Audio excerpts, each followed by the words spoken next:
Prologue. I was born in 1914 in a solid three-story brick house in a large Midwest city. My parents were comfortable. My father owned and ran a lumber business. The house had a lawn in front, a backyard with a garden, a fish pond, and a high wooden fence all around it. I remember the lamplighter lighting the gas street lights and the huge black shiny Lincoln and drives in the park on Sunday. All the props of a safe, comfortable way of life that is now gone forever. Actually, my earliest memories are colored by a fear of nightmares. I was afraid to be alone and afraid of the dark, and afraid to go to sleep because of dreams where a supernatural horror seemed always on the point of taking shape. I was afraid someday the dream would still be there when I woke up. I recall hearing a maid talk about opium and how smoking opium brings sweet dreams, and I said, I will smoke opium when I grow up. I was subject to hallucinations as a child. Once I woke up in the early morning light and saw little men playing in a blockhouse I had made. I felt no fear, only a feeling of stillness and wonder. Another recurrent hallucination, or nightmare, concerned animals in the wall, and started with the delirium of a strange, undiagnosed fever that I had at the age of 4 or 5. I went to a progressive school with the future solid citizens, the lawyers, doctors, and businessmen of a large Midwest town. I was timid with the other children and afraid of physical violence. One aggressive little lesbian would pull my hair whenever she saw me. I would like to shove her face in right now, but she fell off a horse and broke her neck years ago. When at about 7, my parents decided to move to the suburbs to get away from people. They bought a large house with grounds and woods and a fish pond where there were squirrels instead of rats. They lived there in a comfortable capsule with a beautiful garden and cut off from contact with the life of the city. I went to a private suburban high school. I was not conspicuously good or bad at sports, neither brilliant nor backward in studies. I had a definite blind spot for mathematics or anything mechanical. I never liked competitive team games and avoided these whenever possible. I became, in fact, a chronic malingerer. I did like fishing, hunting, and hiking. I read more than was usual for an American boy of that time and place. Oscar Wilde, Anatole France, Baudelaire, even Gide. I formed a romantic attachment for another boy. We spent our Saturdays exploring old quarries, riding around on bicycles, and fishing in ponds and rivers. At this time, I was greatly impressed by an autobiography of a burglar called You Can't Win. The author claimed to have spent a good part of his life in jail. It sounded good to me compared with the dullness of a Midwest suburb where all contact with life was shut out. The environment was empty, the antagonist hidden, and I drifted into solo adventure. My criminal acts were gestures, unprofitable, and for the most part unpunished. I would break into houses and walk around without taking anything. As a matter of fact, I had no need for money. Sometimes I would drive around in the country with a .22 rifle shooting chickens. I made the roads unsafe with reckless driving until an accident from which I emerged miraculously and portentously unscratched, scared me into normal caution. I went to one of the big three universities where I majored in English literature for lack of interest in any other subject. I hated the university and I hated the town it was in. Everything about the place was dead. The university was a fake English setup taken over by the graduates of fake English public schools. I was lonely. I knew no one, and strangers were regarded with distaste by the closed corporation of the desirables.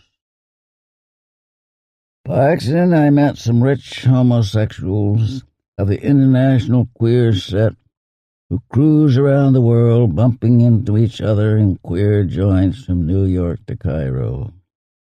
I saw a way of life, a vocabulary, references, a whole symbol system, as the sociologists say. But these people were jerks for the most part, and after an initial period of fascination, I cooled off on the setup. When I graduated without honors, I had $150 per month in trust. That was in the Depression, and there were no jobs, and I couldn't think of any job I wanted in any case. I drifted around Europe for a year or so. Remnants of the post-war decay lingered in Europe. U.S. dollars could buy a good percentage of the inhabitants of Austria, male or female. That was in 1936, and the Nazis were closing in fast.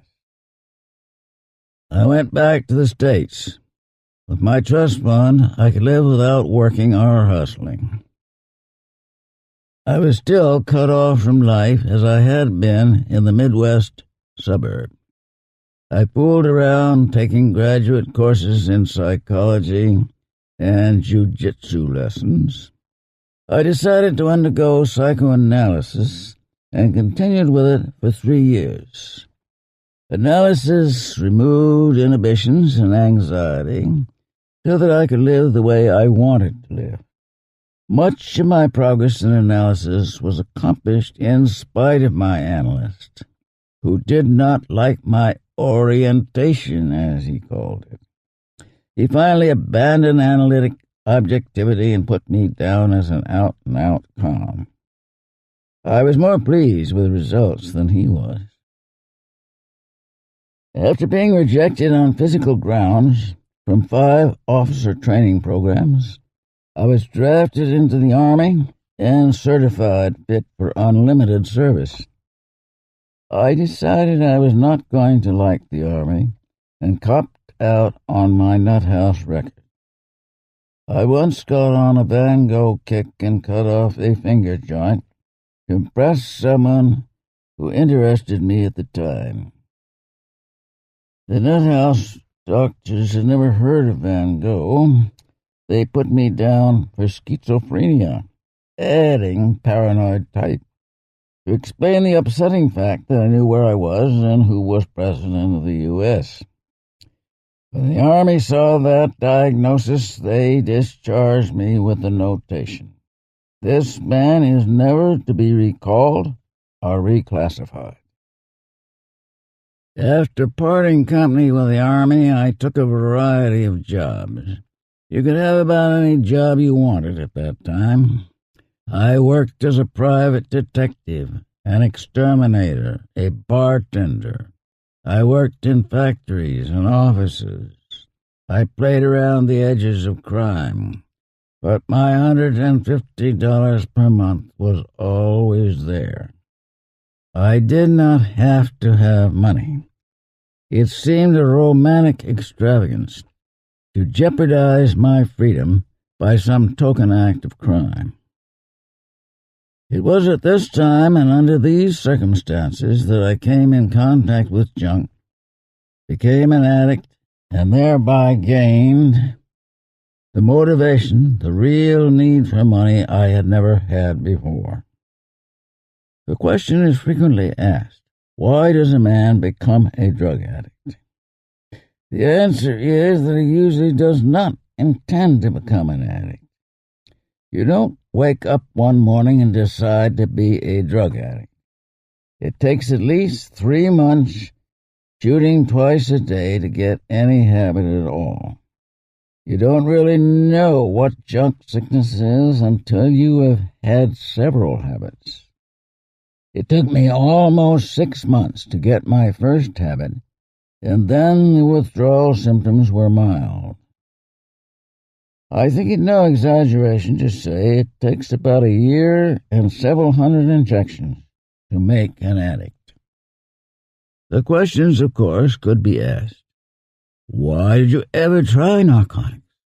Why did you continue using it long enough to become an addict? You become a narcotics addict because you do not have strong motivations in any other direction. Junk wins by default. I tried it as a matter of curiosity. I drifted along, taking shots when I could score. I ended up hooked. Most addicts I have talked to report a similar experience. They did not start using drugs for any reason they can remember. They just drifted along until they got hooked. If you have never been addicted, you can have no clear idea what it means to need junk with the addict's special need. You don't decide to be an addict. One morning you wake up sick, and you are an addict. I have never regretted my experience with drugs. I think I am in better health now as a result of using junk at intervals than I would be if I had never been an addict.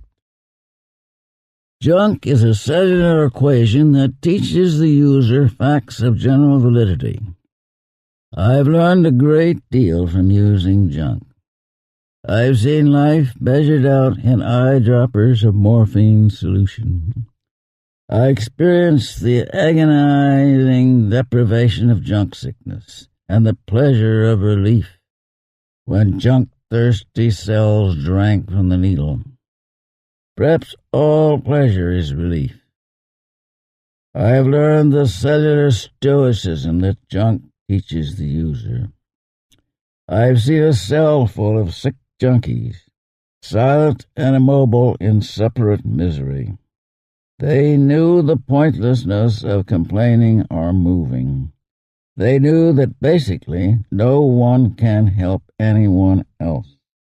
There is no key, no secret someone else has that he can give you. I've learned the junk equation. Junk is not, like alcohol or weed, a means to increased enjoyment of life. Junk is not a kick. It is a way of life.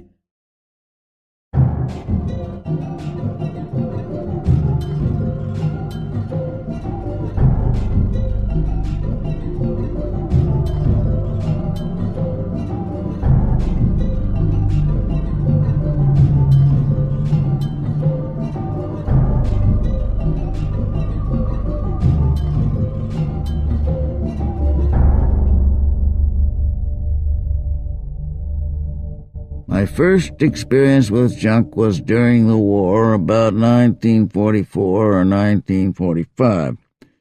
I had made the acquaintance of a man named Norton who was working in a shipyard at the time. Norton, whose real name was Morelli or something like that, had been discharged from the peacetime army for forging a paycheck. It was classified 4F for reasons of bad character.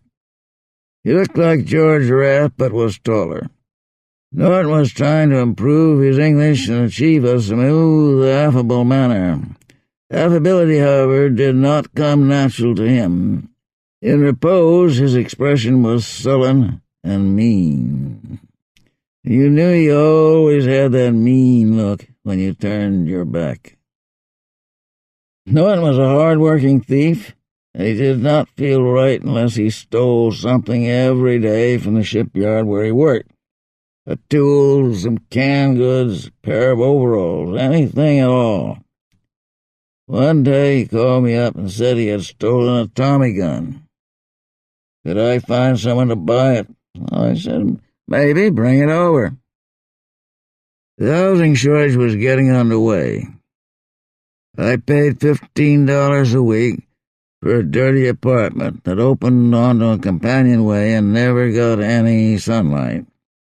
The wallpaper was flicking off because the radiator leaked steam when there was any steam in it to leak. The place was full of roaches, and occasionally I killed a bedbug. I was sitting by the radiator, a little damp from the steam, when I heard Norton's knock. I opened the door, and there he was, standing in the dark hall, with a big parcel wrapped in brown paper under his arm. He smiled and said, "Hello." I said, "Come in, Norton, take off your coat." He unwrapped the Tommy gun, and we assembled it and snapped the firing pin. I said I would find someone to buy it. Norton said, "Oh, here's something else I picked up." It was a flat yellow box with 5 1/2-grain syrettes of morphine tartrate. "This is just a sample," he said, indicating the morphine. "I've got 15 of these boxes at home, and I can get more if you get rid of these." I said, "I'll see what I can do."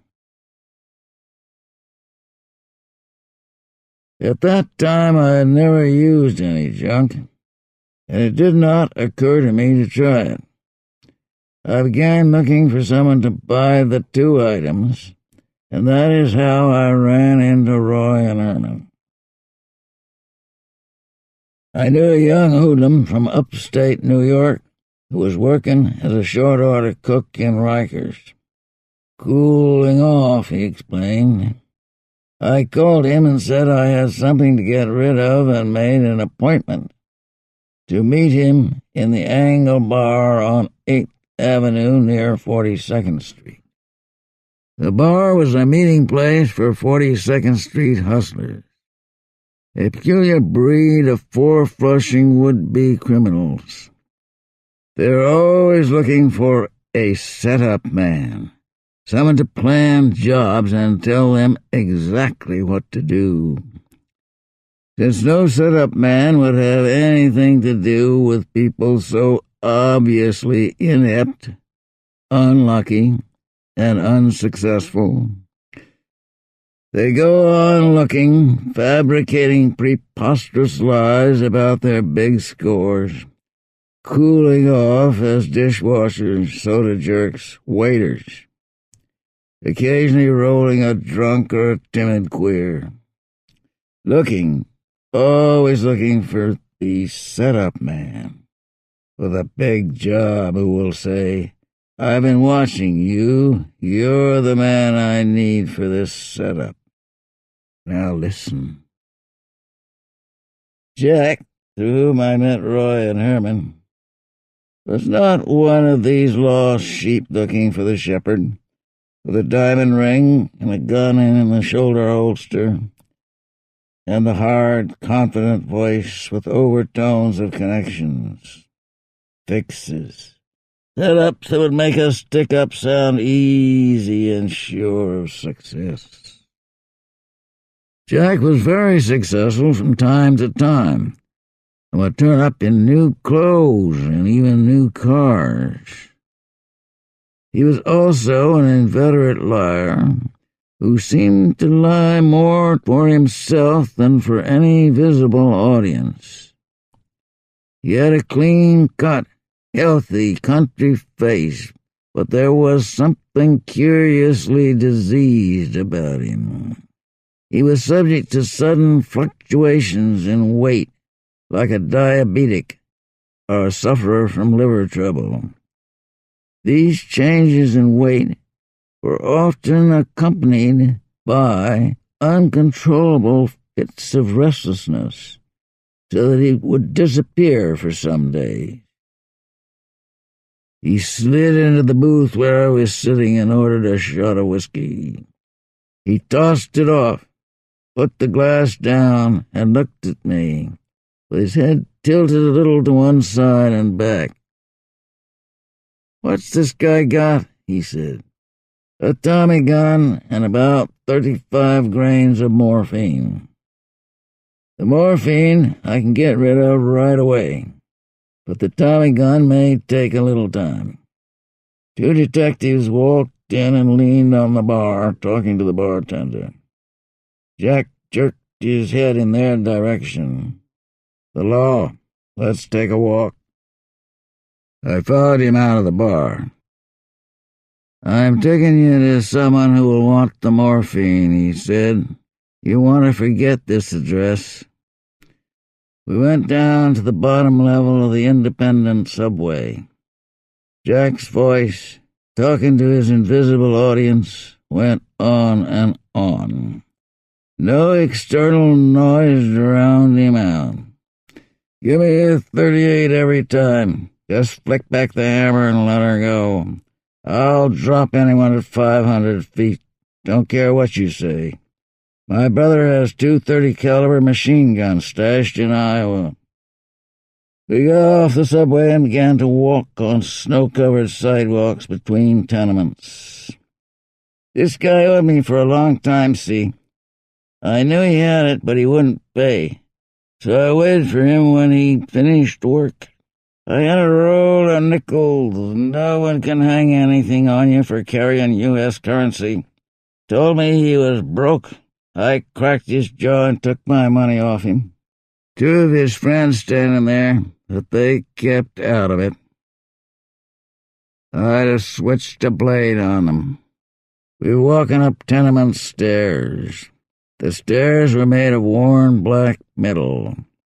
We stopped in front of a narrow metal-covered door, and Jack gave an elaborate knock, inclining his head to the door like a safecracker. The door was opened by a large, flabby, middle-aged queer, with tattooing on his forearms and even on the backs of his hands. "This is Joey," Jack said, and Joey said, "Hello there." Jack pulled a $5 bill from his pocket and gave it to Joey. "Get us a quarter Shanleys, will you, Joey?" Joey put on an overcoat and went out.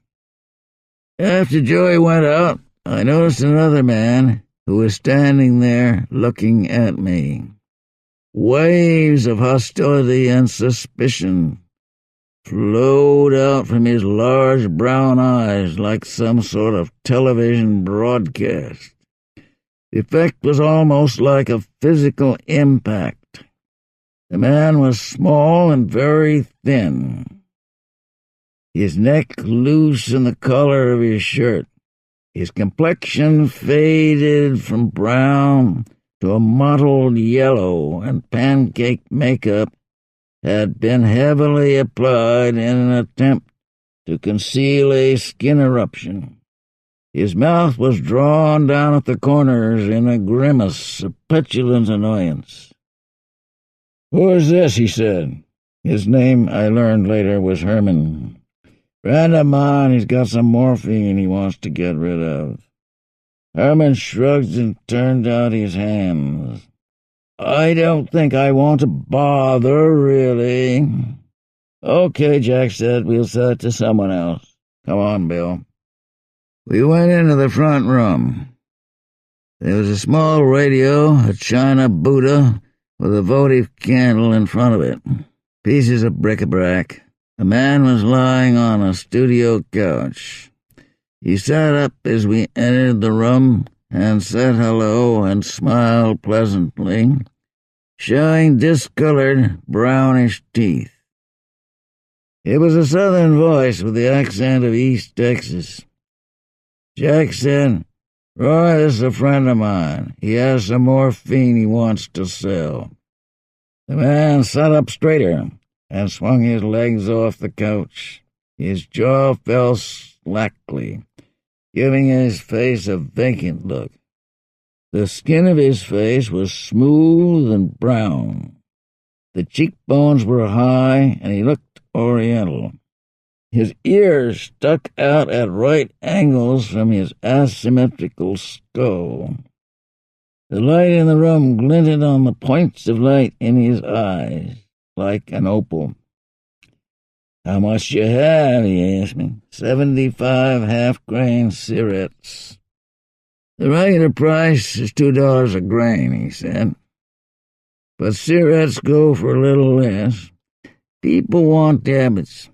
Those cigarettes have too much water and you have to squeeze the stuff out and cook it down." He paused and his face went blank. "I can go about 150 a grain," he said finally. "I guess that will be okay," I said. He asked me how we could make contact, and I gave him my phone number. Joey came back with the whiskey, and we all had a drink. Herman stuck his head in from the kitchen and said to Jack, "Could I talk to you for a minute? I can hear them arguing about something." Then Jack came back and Herman stayed in the kitchen. We all had a few drinks and Jack began telling a story. My partner was going through the joint. The guy was sleeping, and I was standing over him with a 3-foot length of pipe I found in the bathroom. The pipe had a faucet on the end of it, see? All of a sudden he comes up and jumps straight out of bed running. I let him have it with the faucet end, and he goes on running right out into the other room, the blood spurting out of his head 10 feet every time his heart beat. He made a pumping motion with his hand. You could see the brain there and the blood coming out of it. Jack began to laugh uncontrollably.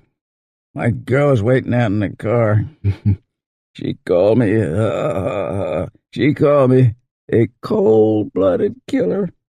He laughed until his face was purple.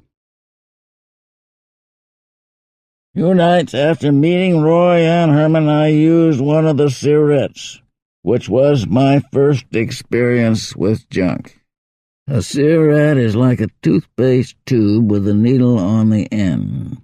You push a pin down through the needle, the pin punctures the seal, and the cigarette is ready to shoot. Morphine hits the backs of the legs first, then the back of the neck. A spreading wave of relaxation, slackening the muscles away from the bones so that you seem to float without outlines, like lying in warm salt water. As this relaxing wave spread, I experienced a strong feeling of fear. I had the feeling that some horrible image was just beyond the field of vision, moving as I turned my head so that I never quite saw it. I felt nauseous. I lay down and closed my eyes. A series of pictures passed like watching a movie. A huge neon-lighted cocktail bar that got larger and larger until streets, traffic, and street repairs were included in it. A waitress carrying a skull on a tray. Stars in the clear sky. The physical impact of the fear of death. The shutting off of breath, the stopping of blood. I dozed off and woke up with a start of fear. Next morning I vomited and felt sick until noon. Roy called that night. About what we were discussing the other night, he said, "I can go about $4 per box and take 5 boxes now. Are you busy? I'll come over to your place. We'll come to some kind of agreement." A few minutes later, he knocked at the door. He had on a Glen plaid suit and a dark, coffee-coated shirt. We said hello, and he looked around blankly and said, "If you don't mind, I'll take one of those now." I opened the box. He took out a cigarette and injected it into his leg. He pulled up his pants briskly and took out $20. I put 5 boxes on the kitchen table. "I think I'll take them out of the boxes," he said. "Too bulky." He began putting the cigarettes into his coat pockets.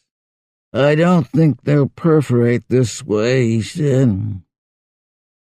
"Listen, I'll call you again in a day or so after I get rid of these and have some more money." Next day he was back. He shot another cigarette and pulled out $40. I laid out 10 boxes and kept 2. "These are for me," I said. He looked at me surprised. "You use it?" "Now and then." "It's bad stuff," he said, shaking his head. "The worst thing that can happen to a man. We all think we can control it at first.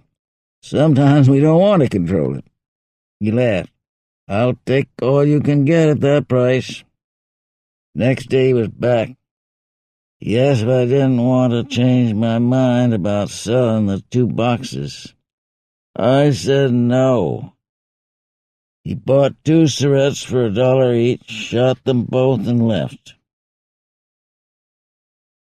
During the next month, I used up the 8 cigarettes I had not sold. The fear I had experienced after using the first cigarette was not noticeable after the third, but still, from time to time after taking a shot, I would wake up with a start of fear. After 6 weeks or so, I gave Roy a ring. I said, "Say, do you have any to sell of the material I sold you before?" There was a pause. "Yes," he said. "I can let you have 6, but the price will have to be $3 per. You understand, I don't have many." "Okay," I said, "you know the way. Bring it on over." It was 12 1/2-grain tablets in a thin glass tube. I paid him $18, and he apologized again for the retail rate. Next day he bought 2 grains back. "It's mighty hard to get now at any price," he said, looking for a vein in his leg and shot the liquid in. Later that day, Roy pointed out to me a drugstore where they sold needles without any questions. Very few drugstores will sell them without a prescription. He showed me how to make a collar out of paper to fit the needle to an eyedropper. An eyedropper is easier to use than a regular hypo, especially for giving yourself vein shots. Several days later, Roy sent me to see a doctor with a story about kidney stones to hit him for a morphine prescription. The doctor's wife slammed the door in my face, but Roy finally got past her and made the doctor for a 10-grain script. The doctor's office was in junk territory on 102nd Street off Broadway. He was a doddering old man and could not resist the junkies who filled his office and were, in fact, his only patients. It seemed to give him a feeling of importance to look out and see an office full of people. Roy shipped out at 2 or 3 week intervals. His trips were Army transport and generally short. When he was in town, we generally split a few scripts. The old croaker on 102nd finally lost his mind altogether, and no drugstore would fill his scripts. But Roy located an Italian doctor out in the Bronx who would write. I was taking a shot from time to time, but I was a long way from having a habit. At this time, I moved into an apartment on the Lower East Side. It was a tenement apartment with a front door opening into the kitchen. One day, Herman told me about a kilo of first-class New Orleans weed I could pick up for $70. Pushing weed looks good on paper, like fur farming or raising frogs. At 75 cents a stick, 70 sticks to the ounce, it sounded like money. I was convinced and bought the weed. Herman and I formed a partnership to push the weed. We located a lesbian named Marion, who lived in the village and said she was a poetess. We kept the weed in Marion's apartment, turned her on for all she could use, and gave her 50% on sales. She knew a lot of tea-heads. Another lesbian moved in with her, and every time I went to Marion's apartment, there was this huge red-haired Lizzie watching me with her cold fish eyes full of stupid hate. One day, the red-haired Lizzie opened the door and stood there, her face dead white and puffy with Nebatol sleep. She shoved a package of weed at me. "Take this and get out," she said. "You're both motherfuckers." She was half asleep. Her voice was matter-of-fact, as if referring to actual incest. I said, "Tell Marion thanks for everything." She slammed the door. The noise evidently woke her up. She opened the door again and began screaming with hysterical rage. We could still hear her out on the street. Herman contacted other tea-heads. They all gave us static. In practice, pushing weed is a headache. To begin with, weed is bulky. You need a full suitcase to realize any money. If the cops start kicking your door in, it's like being with a bale of alfalfa. Tea-heads are not like junkies. A junkie hands you the money, takes his junk and cuts. But tea-heads don't do things that way. They expect the peddler to light them up and sit around talking for half an hour to sell $2 worth of weed. If you come right to the point, they say you're a bring-down. In fact, a peddler should not come right out and say he is a peddler. No, he just scores for a few good cats and chicks because he is viperish. Everyone knows that he himself is the connection, but it is bad form to say so. God knows why. To me, tea-heads are unfathomable. I soon found out I couldn't get along with these characters, and I was glad to find someone to take the tea off my hands at cost. I decided right then I would never push any more tea. In 1937, weed was placed under the Harrison Narcotics Act. Narcotics authorities claim it is a habit-forming drug, that its use is injurious to mind and body, and that it causes the people who use it to commit crimes. Here are the facts. Weed is positively not habit-forming. You can smoke weed for years, and you will experience no discomfort if your supply is suddenly cut off. I have seen tea-heads in jail, and none of them showed withdrawal symptoms. I smoked weed myself, off and on, for 15 years, and never missed it when I ran out. There is less habit to weed than there is to tobacco. Weed does not harm the general health. In fact, most users claim it gives you an appetite and acts as a tonic to the system.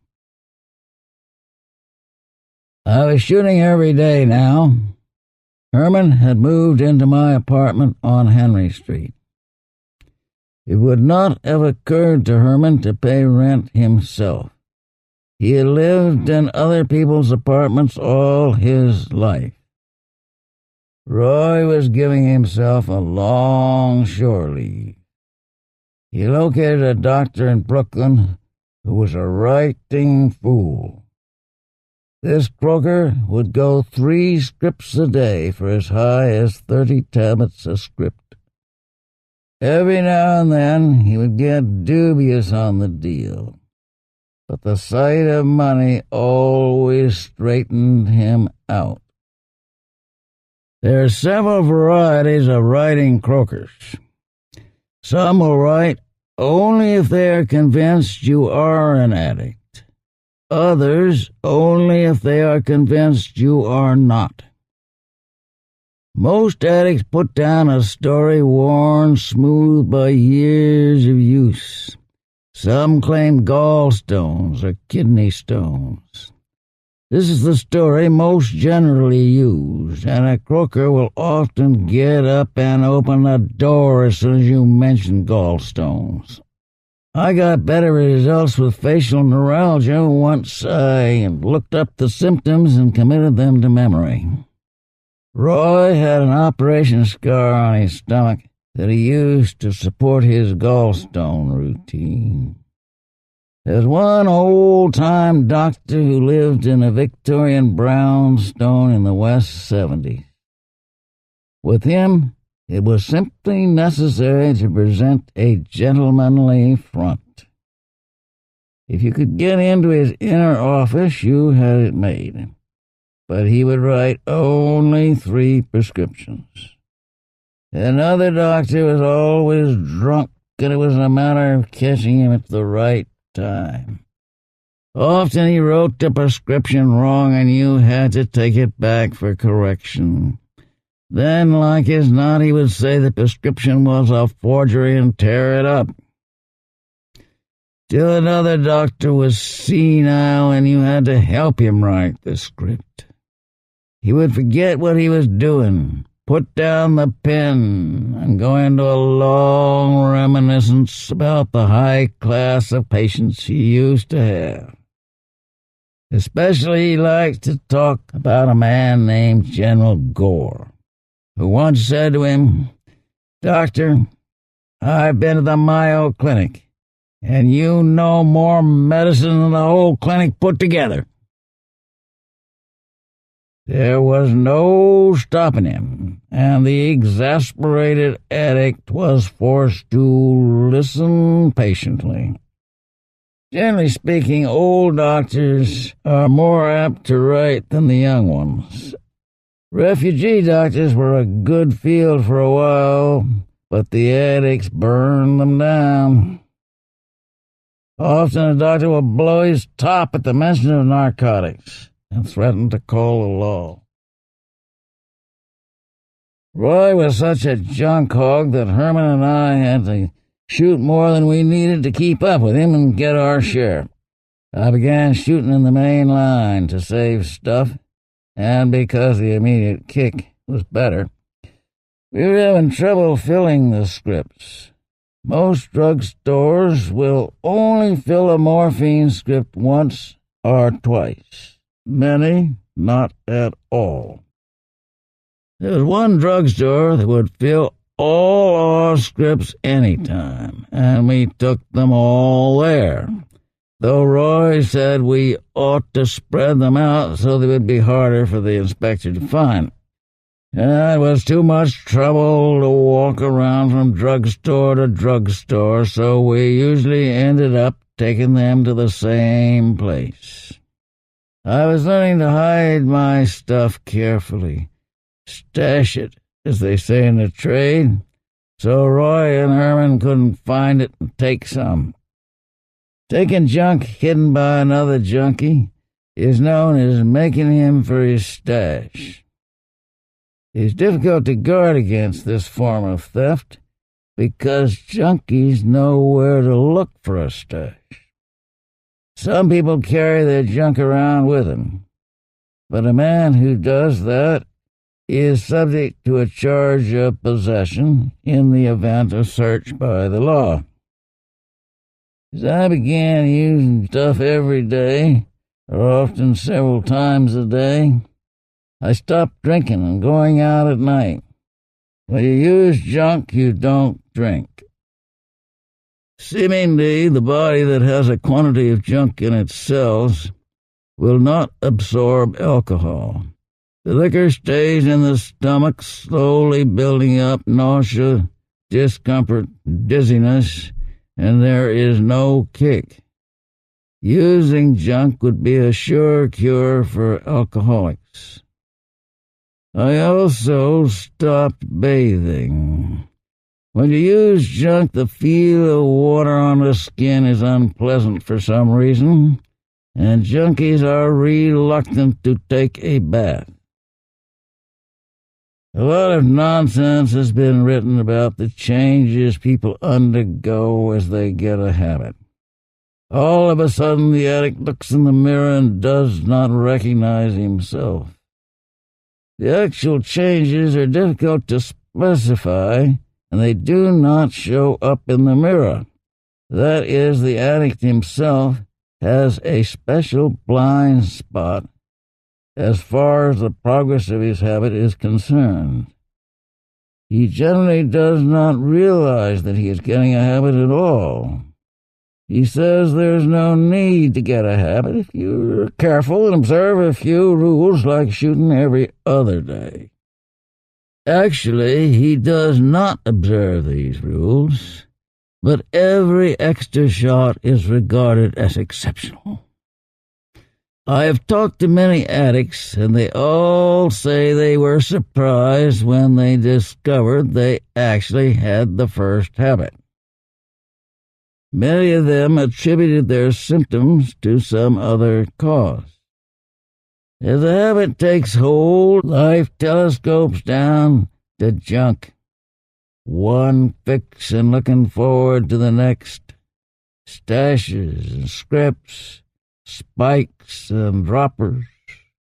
The addict himself often feels that he is leading a normal life, and the junk is incidental.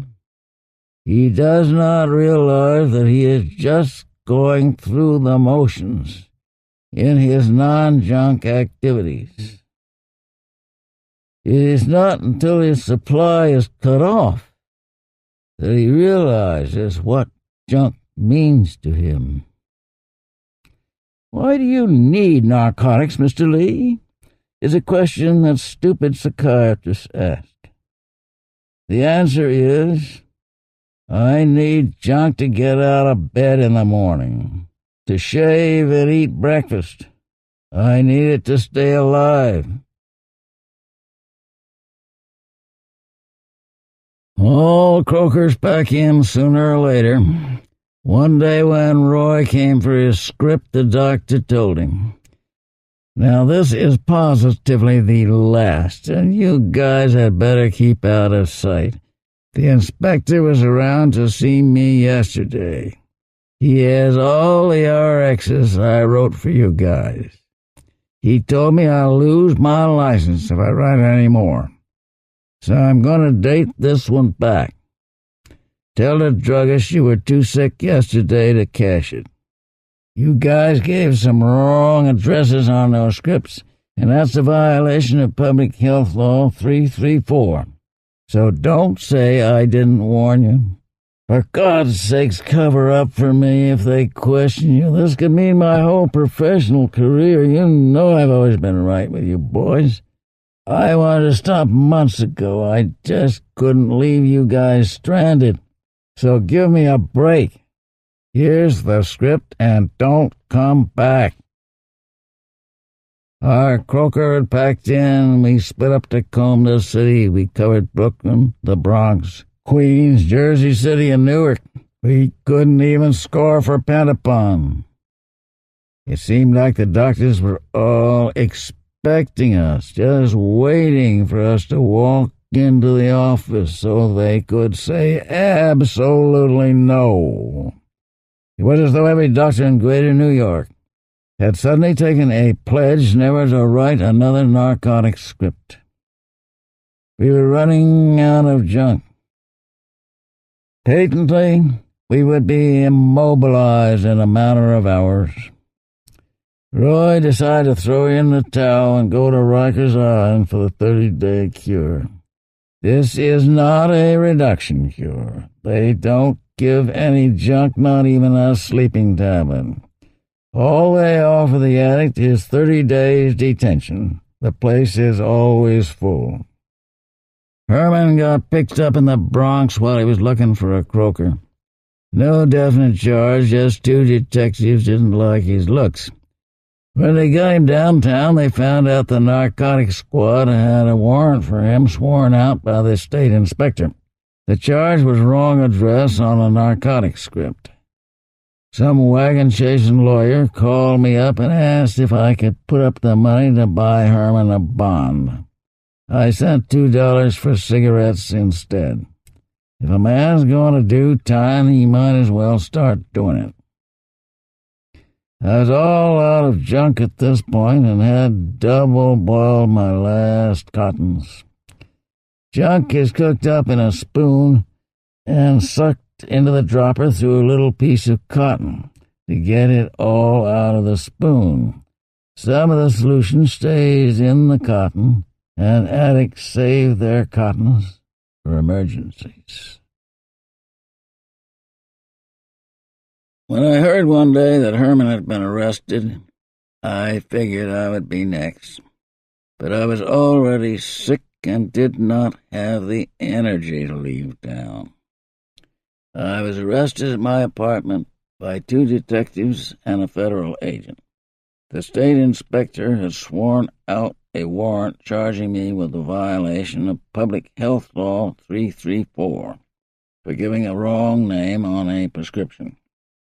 The two detectives were the con man and tough guy team.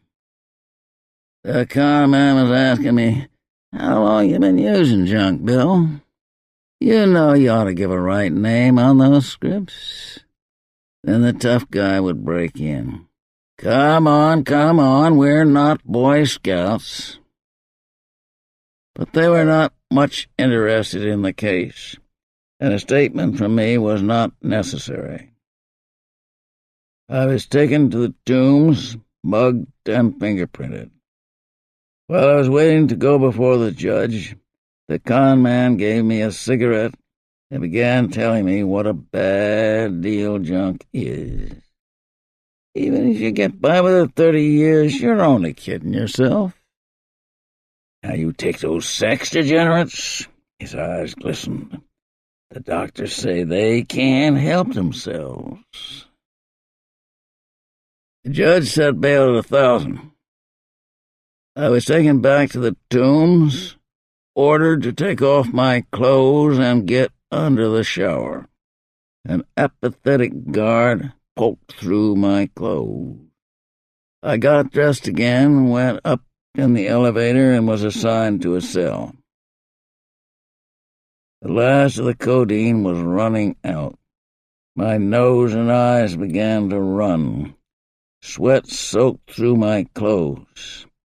Hot and cold flashes hit me as though a furnace door was swinging open and shut. I lay down on the bunk, too weak to move. My legs ached and twitched so that any position was intolerable. I moved from one side to the other, sloshing about in my sweaty clothes. A negro voice was singing, get up, woman, off your big, fat, rusty-dusty." Voices drifted back and forth.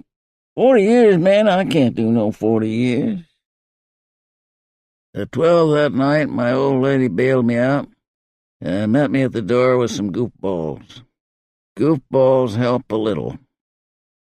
Next day I was worse and could not get out of bed, so I stayed in bed taking Nembies at intervals. At night I would take 2 strips of Benzedrine and go out to a bar where I sat right by the jukebox. When you're sick, music is a great help. Once in Texas, I kicked a habit on weed, a pint of paregoric, and a few Louis Armstrong records. Almost worse than the sickness is the depression that goes with it. One afternoon I closed my eyes and saw New York in ruins. Huge centipedes and scorpions crawled in and out of empty bars and cafeterias and drugstores on 42nd Street.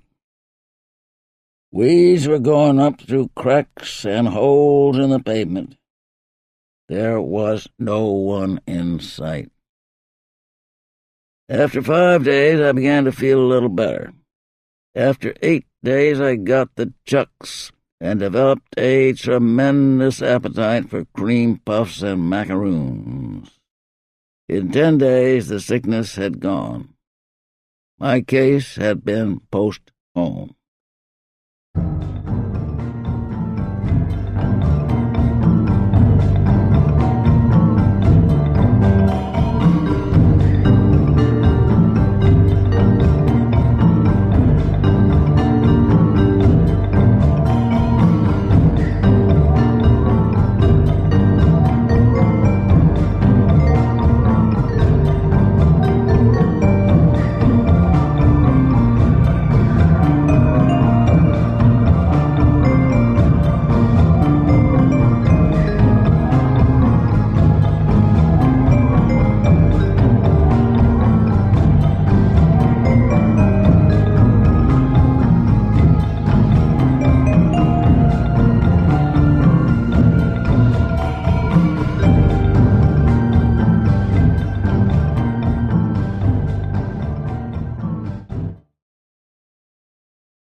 Roy came back from his 30-day cure on Rikers Island and introduced me to a peddler who was pushing Mexican H on 103rd and Broadway.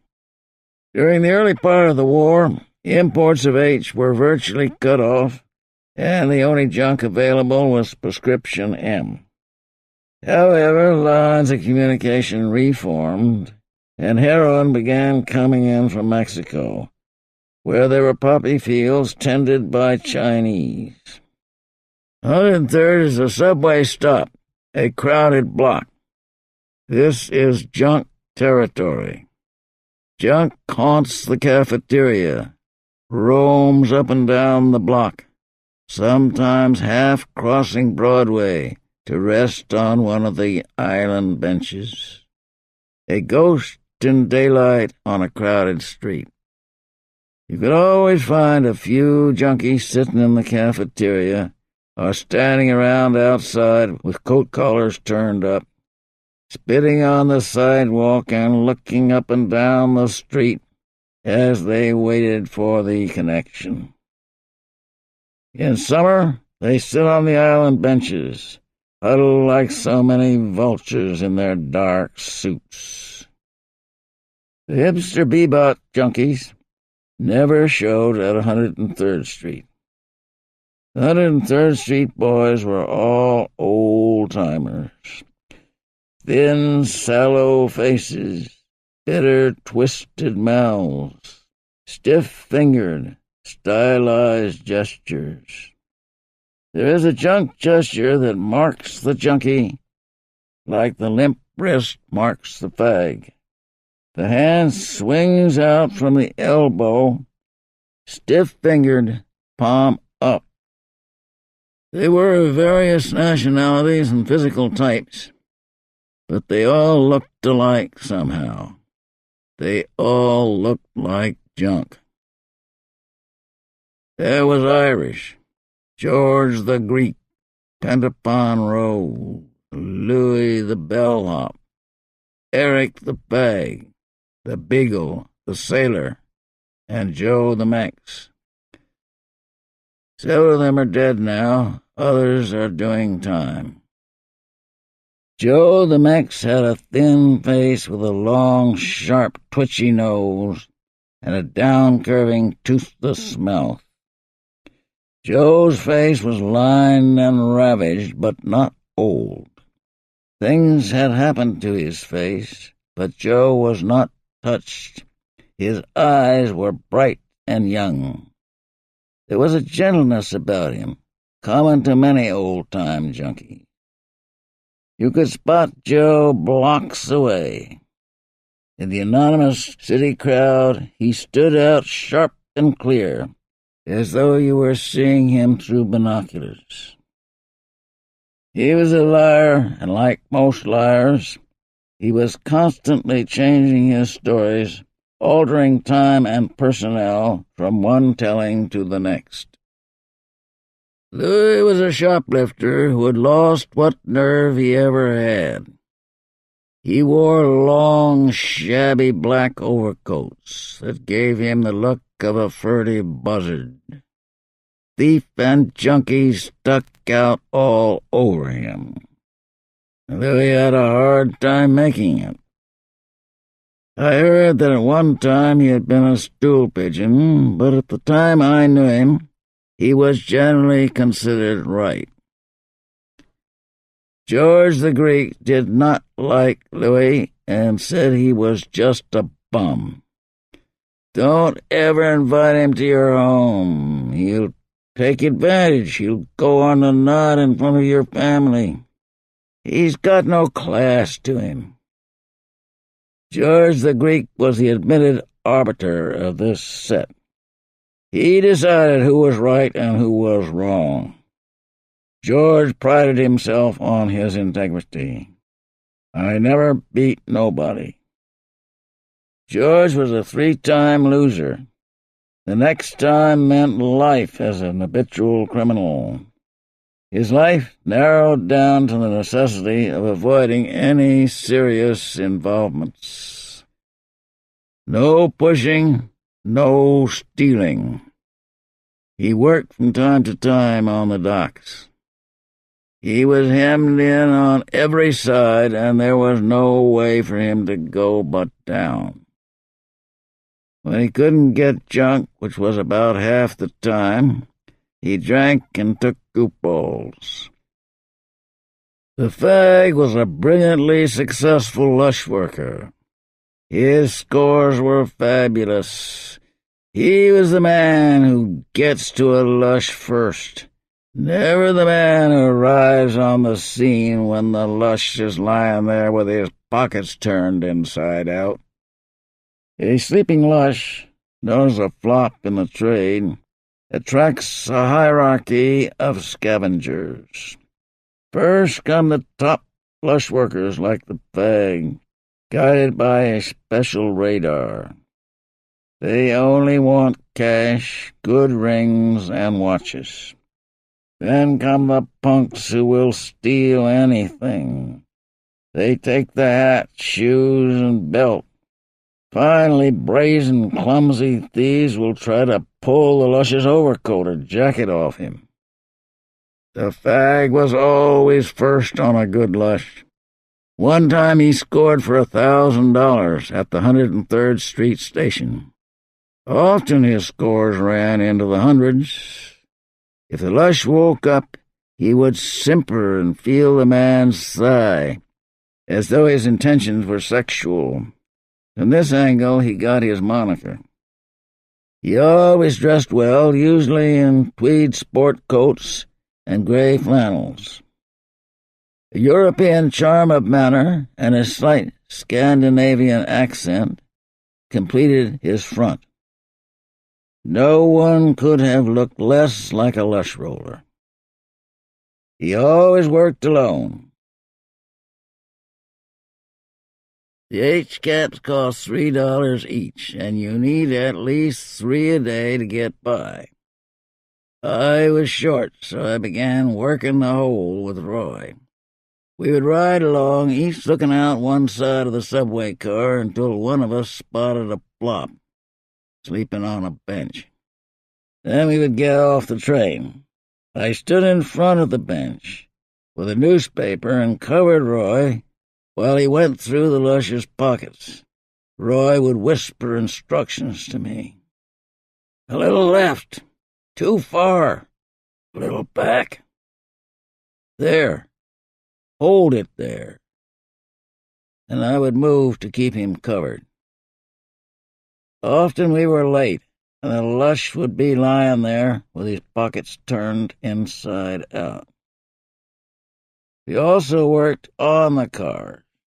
I would sit down next to the lush and open a newspaper. Roy would reach across my back and go through the lush's pockets.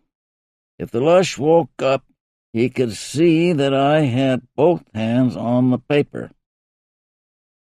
An average night went more or less like this.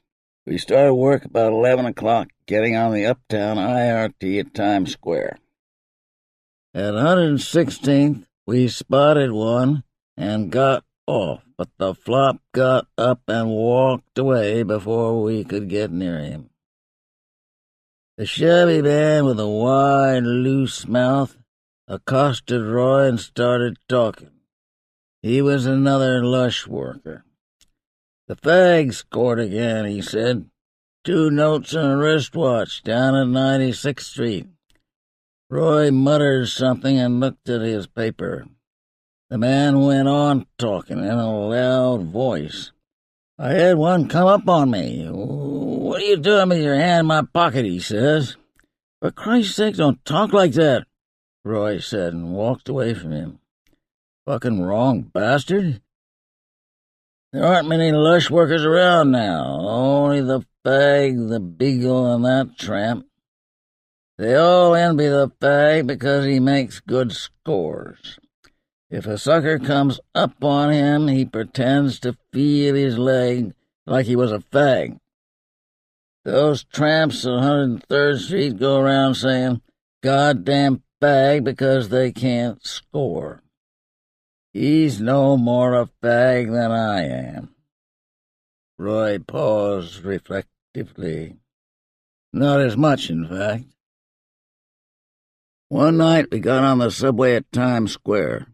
A flashily dressed man, weaving slightly, was walking ahead of us. Roy looked him over and said, "That's a good fucking mooch. Let's see where he goes." The mooch got on the IRT, headed for Brooklyn. We waited, standing up in the space between cars, until the mooch appeared to be sleeping. Then we walked into the car, and I sat down beside the mooch, opening the New York Times. The Times was Roy's idea. He said it made me look like a businessman. The car was almost empty, and there we were, wedged up against the mooch with 20 feet of empty seats available. Roy began working over my back. The mooch kept stirring, and once he woke up and looked at me with bleary annoyance.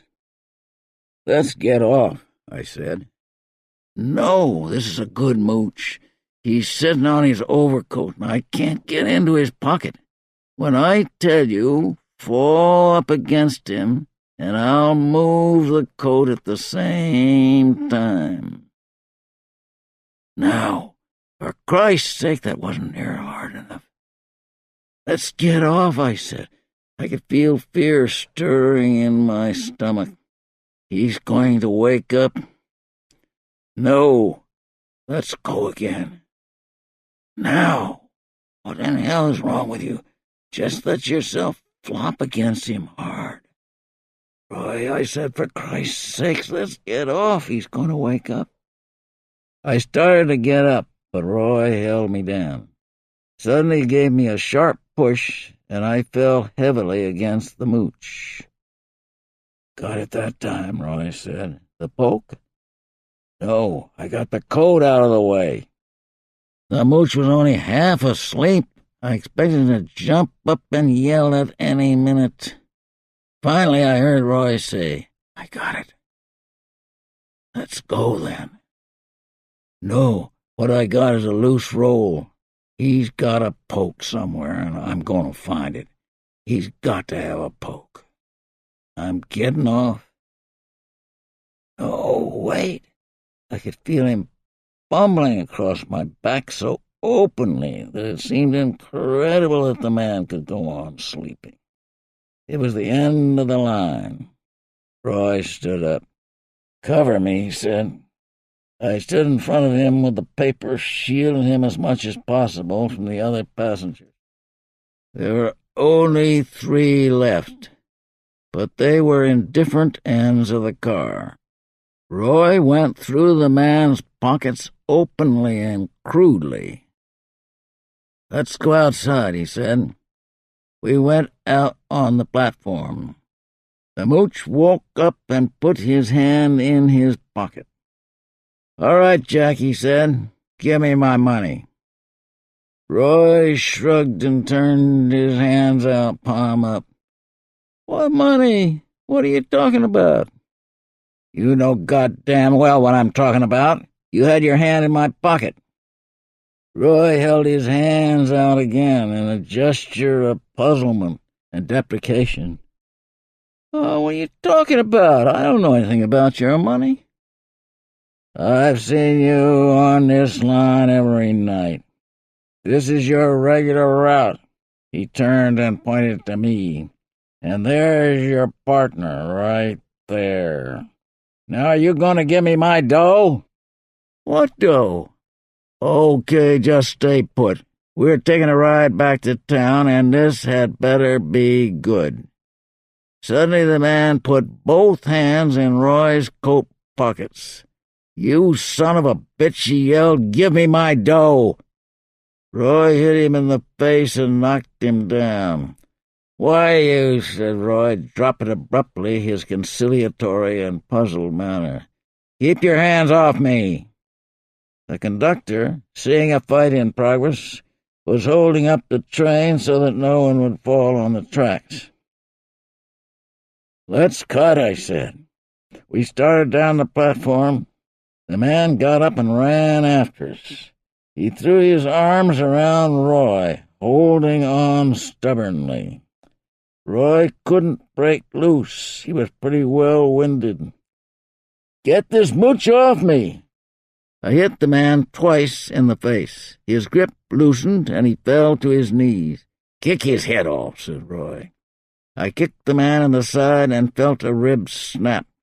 The man put his hand to his side. "Help!" he shouted. He did not try to get up. "Let's cut," I said. At the far end of the platform, I heard a police whistle. The man was still lying there on the platform, holding his side and yelling, "Help!" at regular intervals. There was a slight drizzle of rain falling. When I hit the street, I slipped and skidded on the wet sidewalk. We were standing by a closed filling station, looking back at the elevator. "Let's go," I said. "They'll see us. We can't stay here." We started to walk. "There's sure to be an alarm out for us," Roy said. "Keep a lookout for cars. We'll duck in the bushes if any come along. They'll be figuring us to get back on the subway, so the best thing we can do is keep walking." The drizzle continued. Dogs barked at us as we walked. "Remember our story if we get nailed," Roy said. "We fell asleep and woke up at the end of the line. This guy accused us of taking his money. We were scared, so we knocked him down and ran. They'll beat the shit out of us. You have to expect that." "Here comes a car," I said. "Yellow lights, too." We crawled into the bushes at the side of the road and crouched down behind a signboard. The car drove slowly by. We started walking again. I was getting sick, and I wondered if I would get home to the MS I had stashed in my apartment. We finally ran into the BMT line and rode back to Manhattan. My case came to trial in special sessions. I drew a 4-month suspended sentence. After I gave up lush working, I decided to push junk. There isn't much money in it. About all a street peddler addict can expect to do is keep up his habit. At least when you're pushing, you have a good supply of junk on hand, and that gives a feeling of security. Of course, some people do make money pushing. I knew an Irish pusher who started out capping a 1/16-ounce envelope of H, and 2 years later, when he took a fall and went away for 3 years, he had $30,000 and an apartment building in Brooklyn. If you want to push, the first step is to find a wholesale connection. I did not have a connection, so I formed a partnership with Bill Gaines, who had a pretty fair Italian connection on the Lower East Side. We bought the stuff for $90 per quarter ounce, cut it 1/3 with milk sugar, and put it in 1-grain caps. Bill Gaines came from a good family. As I recall, his father had been a bank president somewhere in Maryland, and he had front. Gaines's routine was stealing overcoats out of restaurants, and he was perfectly adapted to this work. The American upper-middle-class citizen is a composite of negatives. He is largely delineated by what he is not. Gaines went further. He was not merely negative, he was positively invisible. A vague, respectable presence. There is a certain kind of ghost that can only materialize with the aid of a sheet or other piece of cloth to give it outline. Gaines was like that. He materialized in someone else's overcoat. Gaines had a malicious, childlike smile that formed a shocking contrast to his eyes, which were pale blue, lifeless, and old.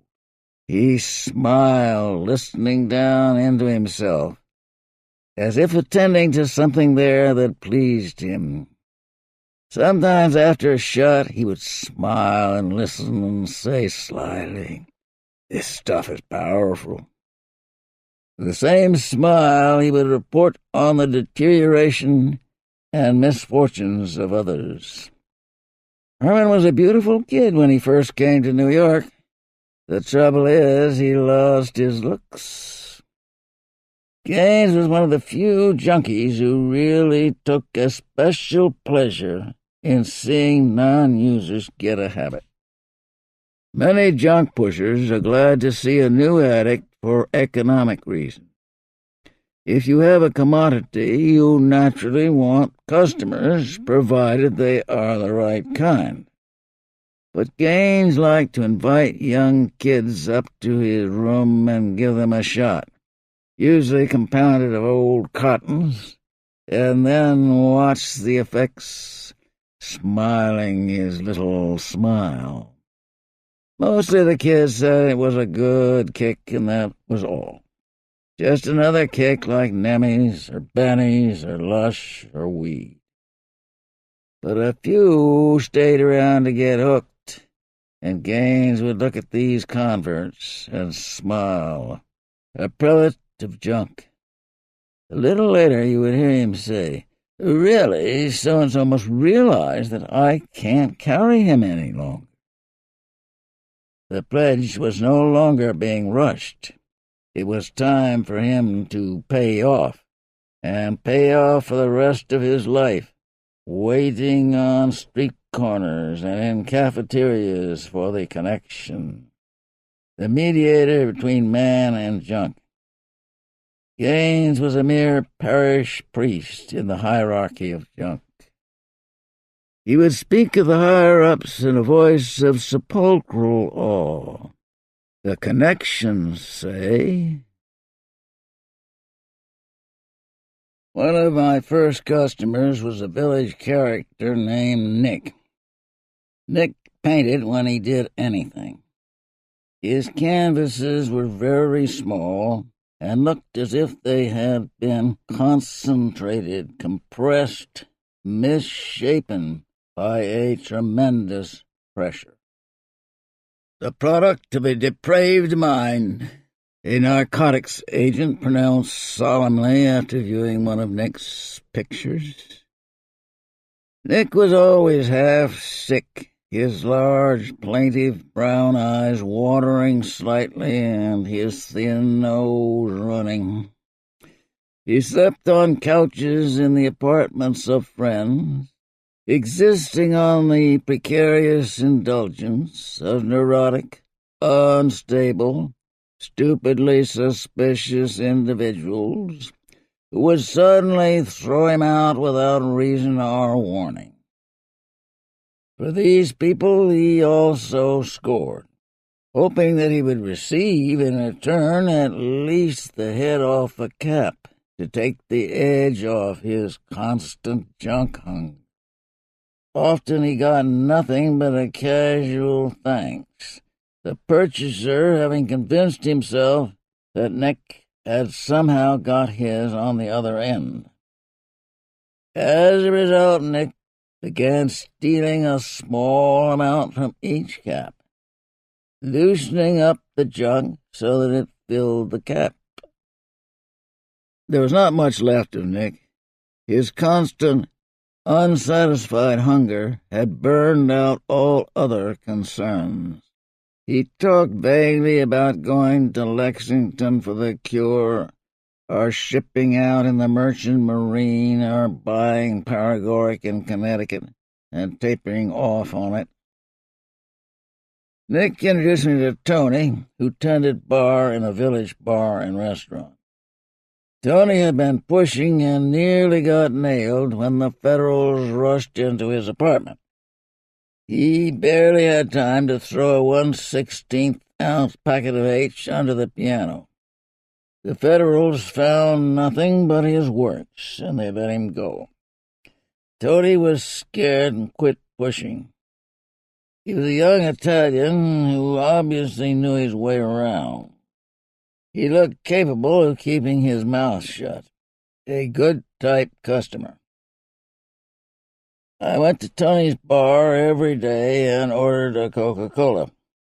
Tony would tell me how many caps he wanted, and I would go into the phone booth of the WC and wrap his caps up in silver paper. When I got back to my Coke, the money for the caps was there on the bar like change. I dropped the caps into an ashtray on the bar, and Tony emptied the ashtray under the bar, taking out his caps. This bar where Tony worked was a small place down several steps from street level. There was only one door. I always felt trapped when I went in there. The place gave me such a feeling of depression and danger that I could hardly bring myself to go through the door. After taking care of Tony and Ray, I generally met Nick in a cafeteria on 6th Avenue. He always had the price of a few caps on him. I knew, of course, that he was scoring for other people, but I did not know who they were. I should have known better than to have dealings with anybody like Nick, who was sick and broke all the time and therefore liable to pick up anybody's money. I was not in a position to turn money down. I had no margin. Every day I had to sell enough caps to buy the next quarter ounce, and I was never more than a few dollars ahead. So I took whatever money Nick had and asked no question. I went into pushing with Bill Gaines, who handled the uptown business. I met Bill in an 8th Avenue cafeteria after I finished up in the village. He had a few good customers, and Izzy, probably his best, had a job as a cook on a tugboat in New York Harbor. He was one of the 103rd Street boys. Izzy had done time for pushing, was known as a thoroughly right guy, and he had a steady source of income. This is a perfect customer.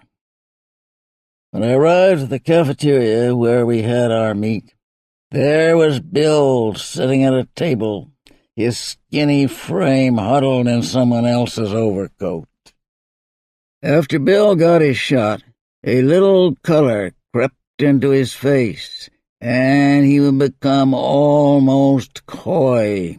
It was a gruesome sight.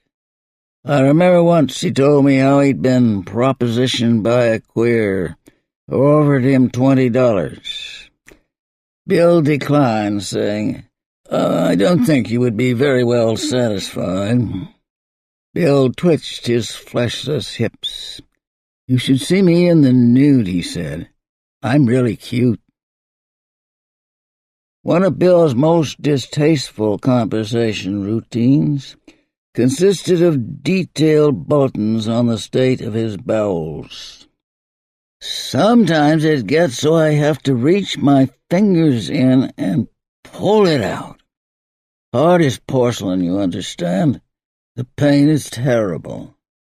Listen, I said, this connection keeps giving us a short count. I only got 80 caps out of the last batch after it was cut. Well, you can't expect too much. If I could go to a hospital and get a good enema, but they won't do a thing for you unless you check into the hospital. And of course I can't do that. They keep you at least 24 hours. I told them, you're supposed to be a hospital. I'm in pain and I need treatment. Why can't you just call an attendant and... There was no stopping him. When people start talking about their bowel movements, they are as inexorable as the processes of which they speak. Things went on like this for several weeks. One by one, Nick's contacts located me. They were tired of scoring through Nick and having him steal the head off their caps. What a crew, mooches, fags, four flushes, stool pigeons, bums, unwilling to work, unable to steal, always short of money, always whining for credit. In the whole lot there was not one who wouldn't wilt and spill as soon as someone belted him in the mouth and said, "Where'd you get it?" The worst of the lot was Gene Dooley, a scrawny little Irishman with a manner between fag and pimp. Gene was informer to the bone. He probably pulled out dirty lists of people, his hands were always dirty, and read them off to the law. You could see him bustling into Black and Tan headquarters during the Irish trouble, in a dirty gray toga turning in Christians, giving information to the Gestapo, the GPU, sitting in a cafeteria talking to a narcotics agent. Always the same thin, ratty face, shabby, out-of-date clothes, whiny, penetrating voice. The most unbearable thing about Gene was his voice. It went all through you. This voice was my first knowledge of his existence. Nick had just arrived at my apartment with some score money when I was called to the hall phone by the buzzer. "I'm Gene Dooley," said the voice. "I'm waiting for Nick, and I've been waiting a long time." His voice went up on long time to a shrill, grating whine. I said, "Well, he's here now, and I expect you will see him directly," and hung up. Next day, Dooley called me again. "I'm just around the corner from your place. Do you mind if I come on over? It's cooler for me to meet you alone." He hung up before I could say anything, and 10 minutes later he was standing in the door.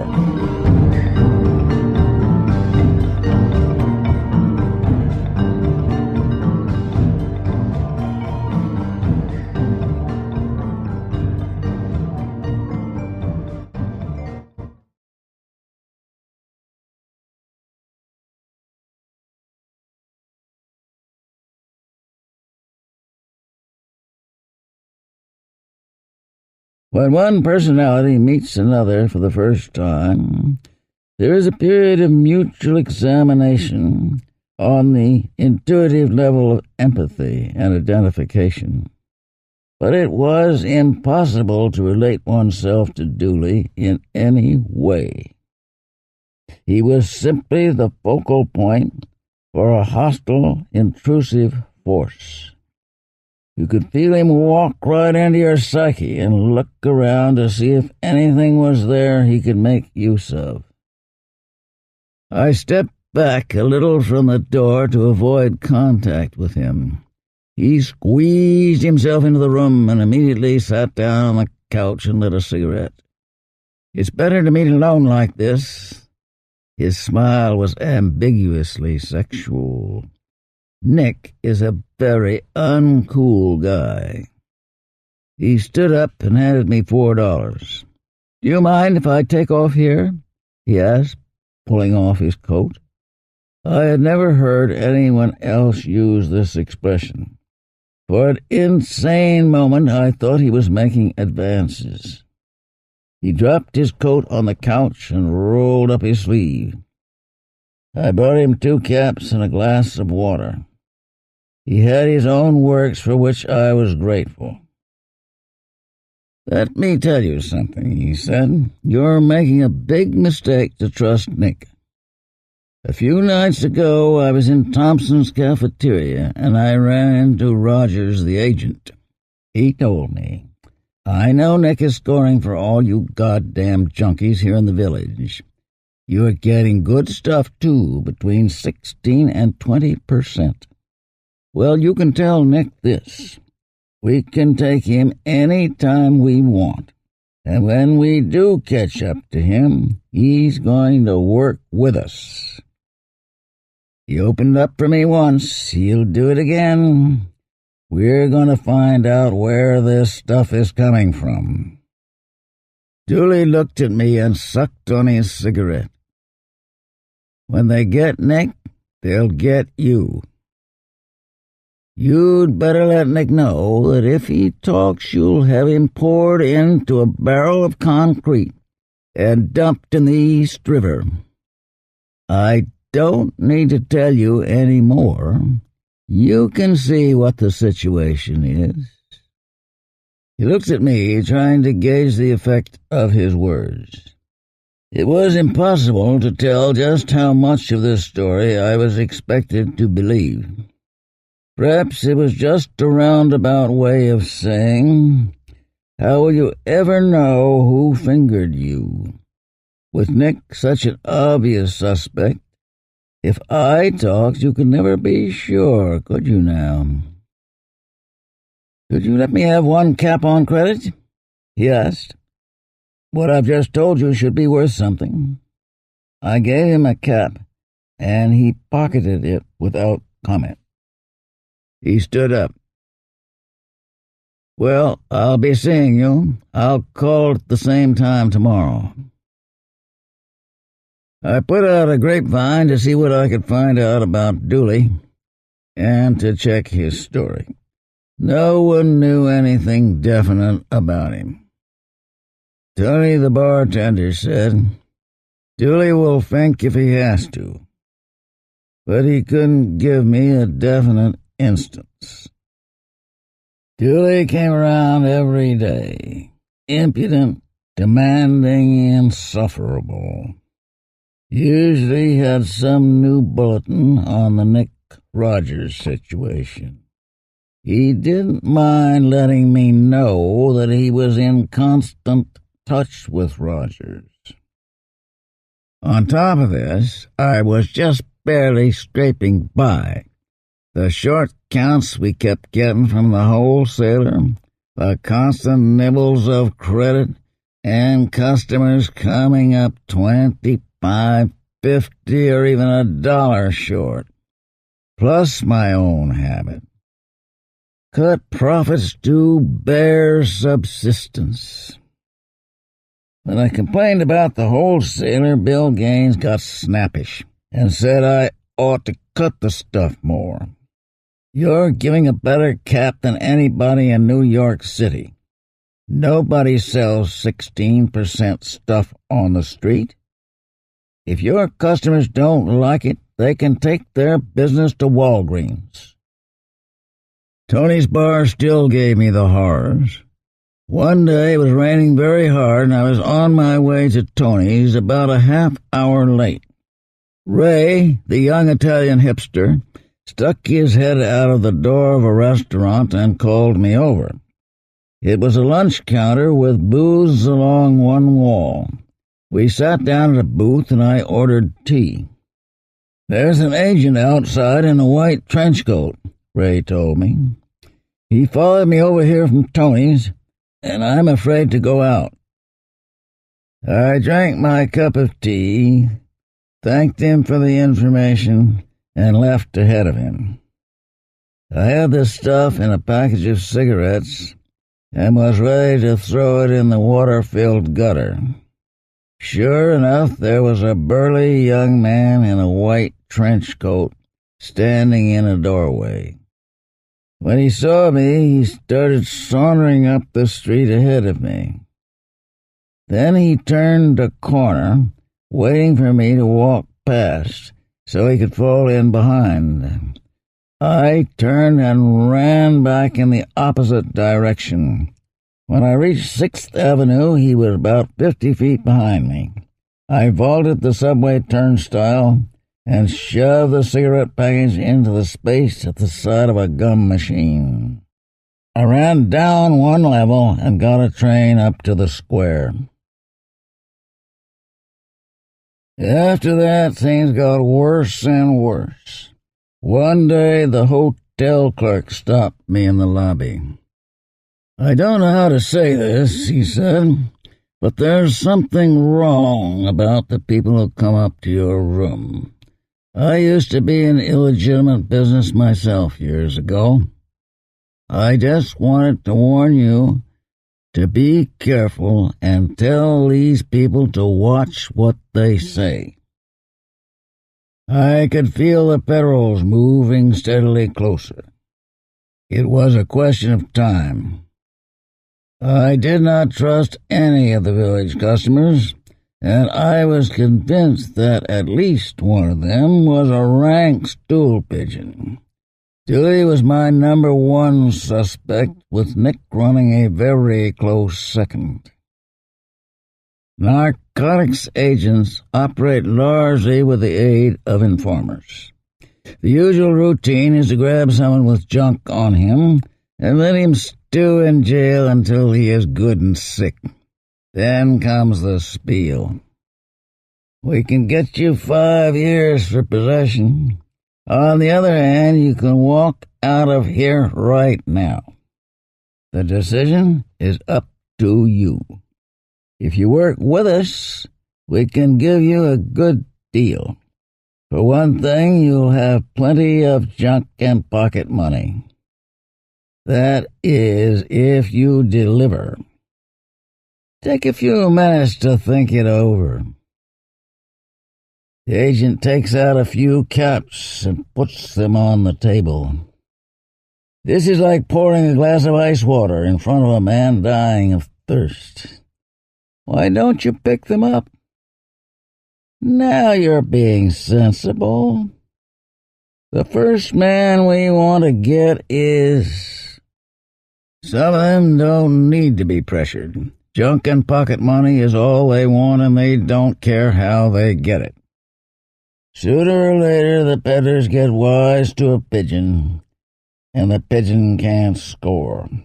Where this happens, his usefulness to the agents is at an end, and they usually turn him in. Often he ends up doing more time than anybody he sent up." After the hotel clerk spoke to me, I moved to another hotel and registered under another name.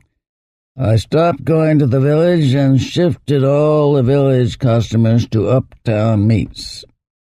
When I told Gaines what the hotel clerk said to me, and how lucky we were he happened to be a right guy, he said, "We've got to pack in. We can't last with this crowd."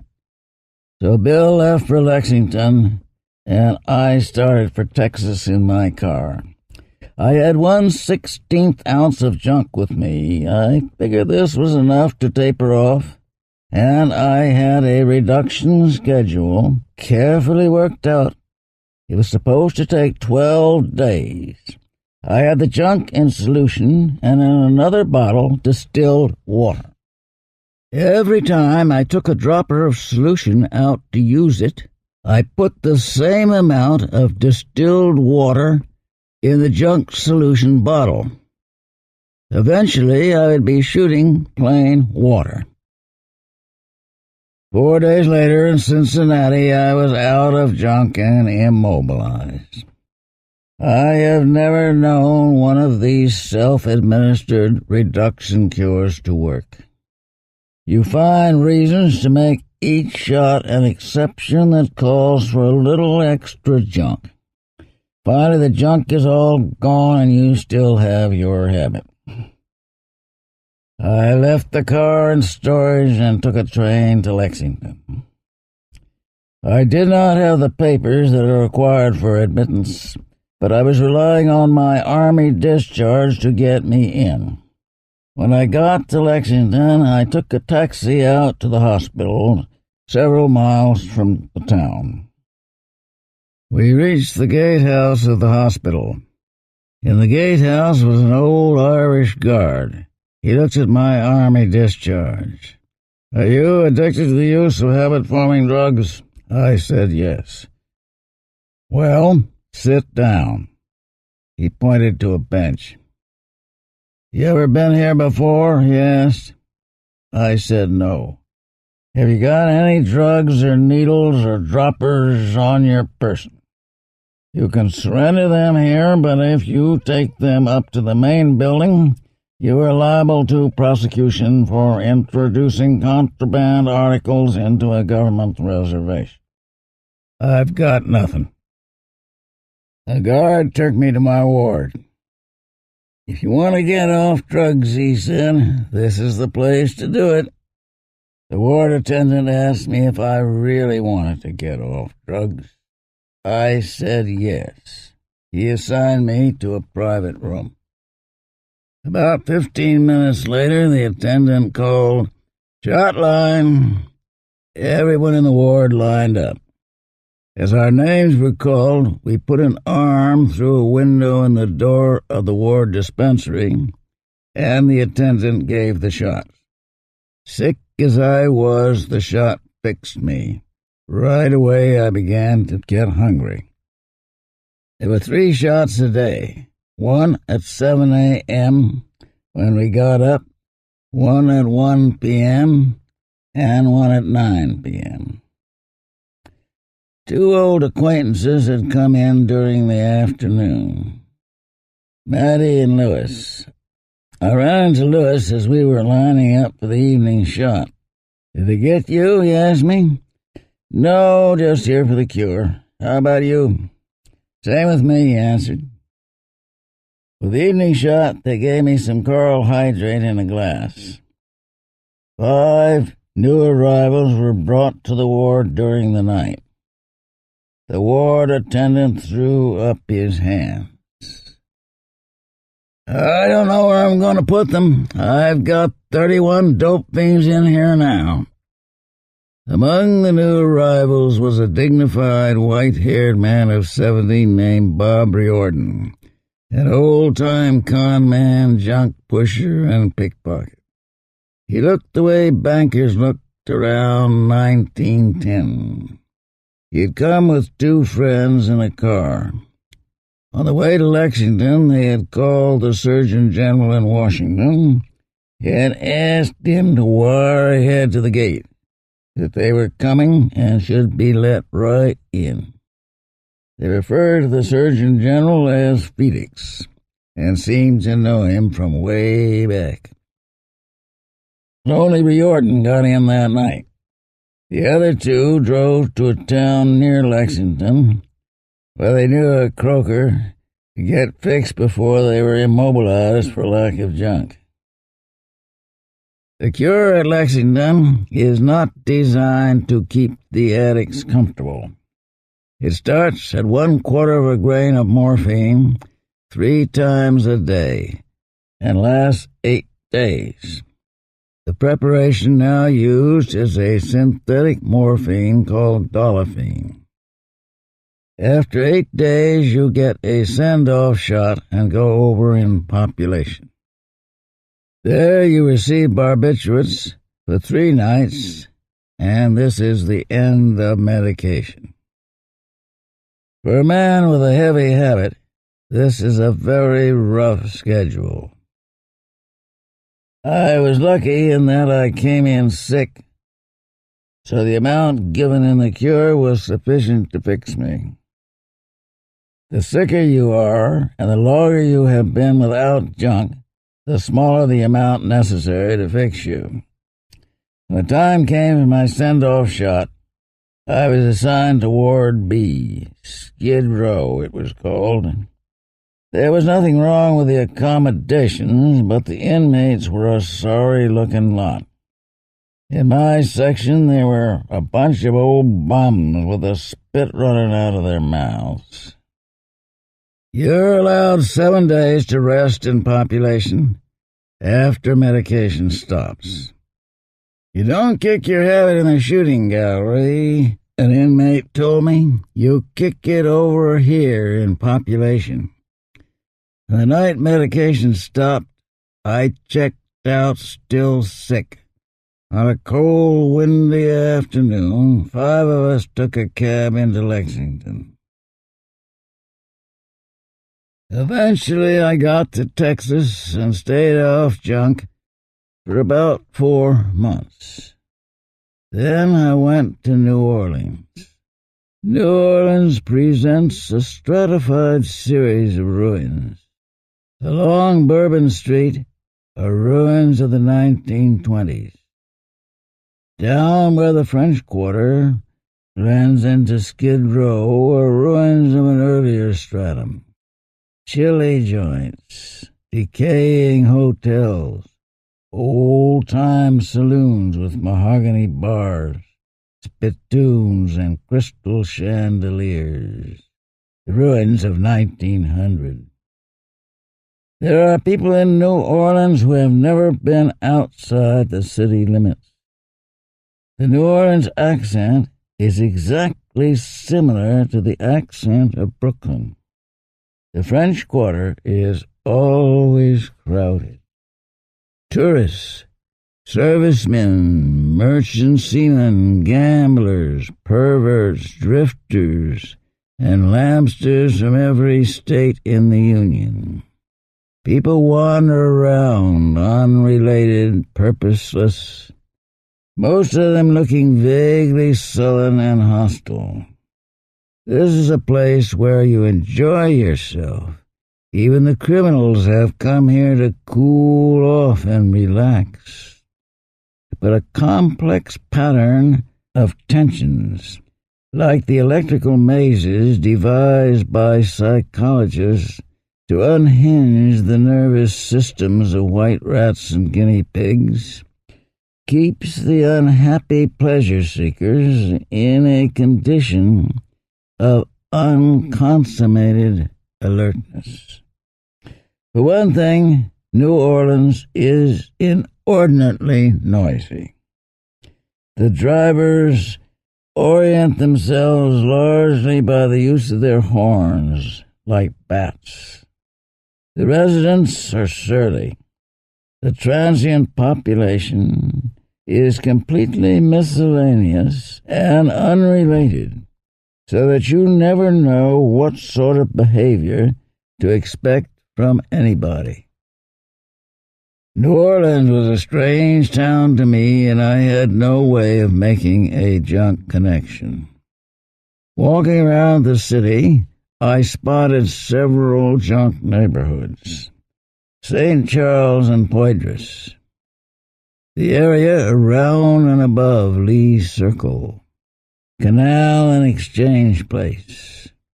I don't spot junk neighborhoods by the way they look, but by the feel, somewhat the same process by which a dowser locates hidden water.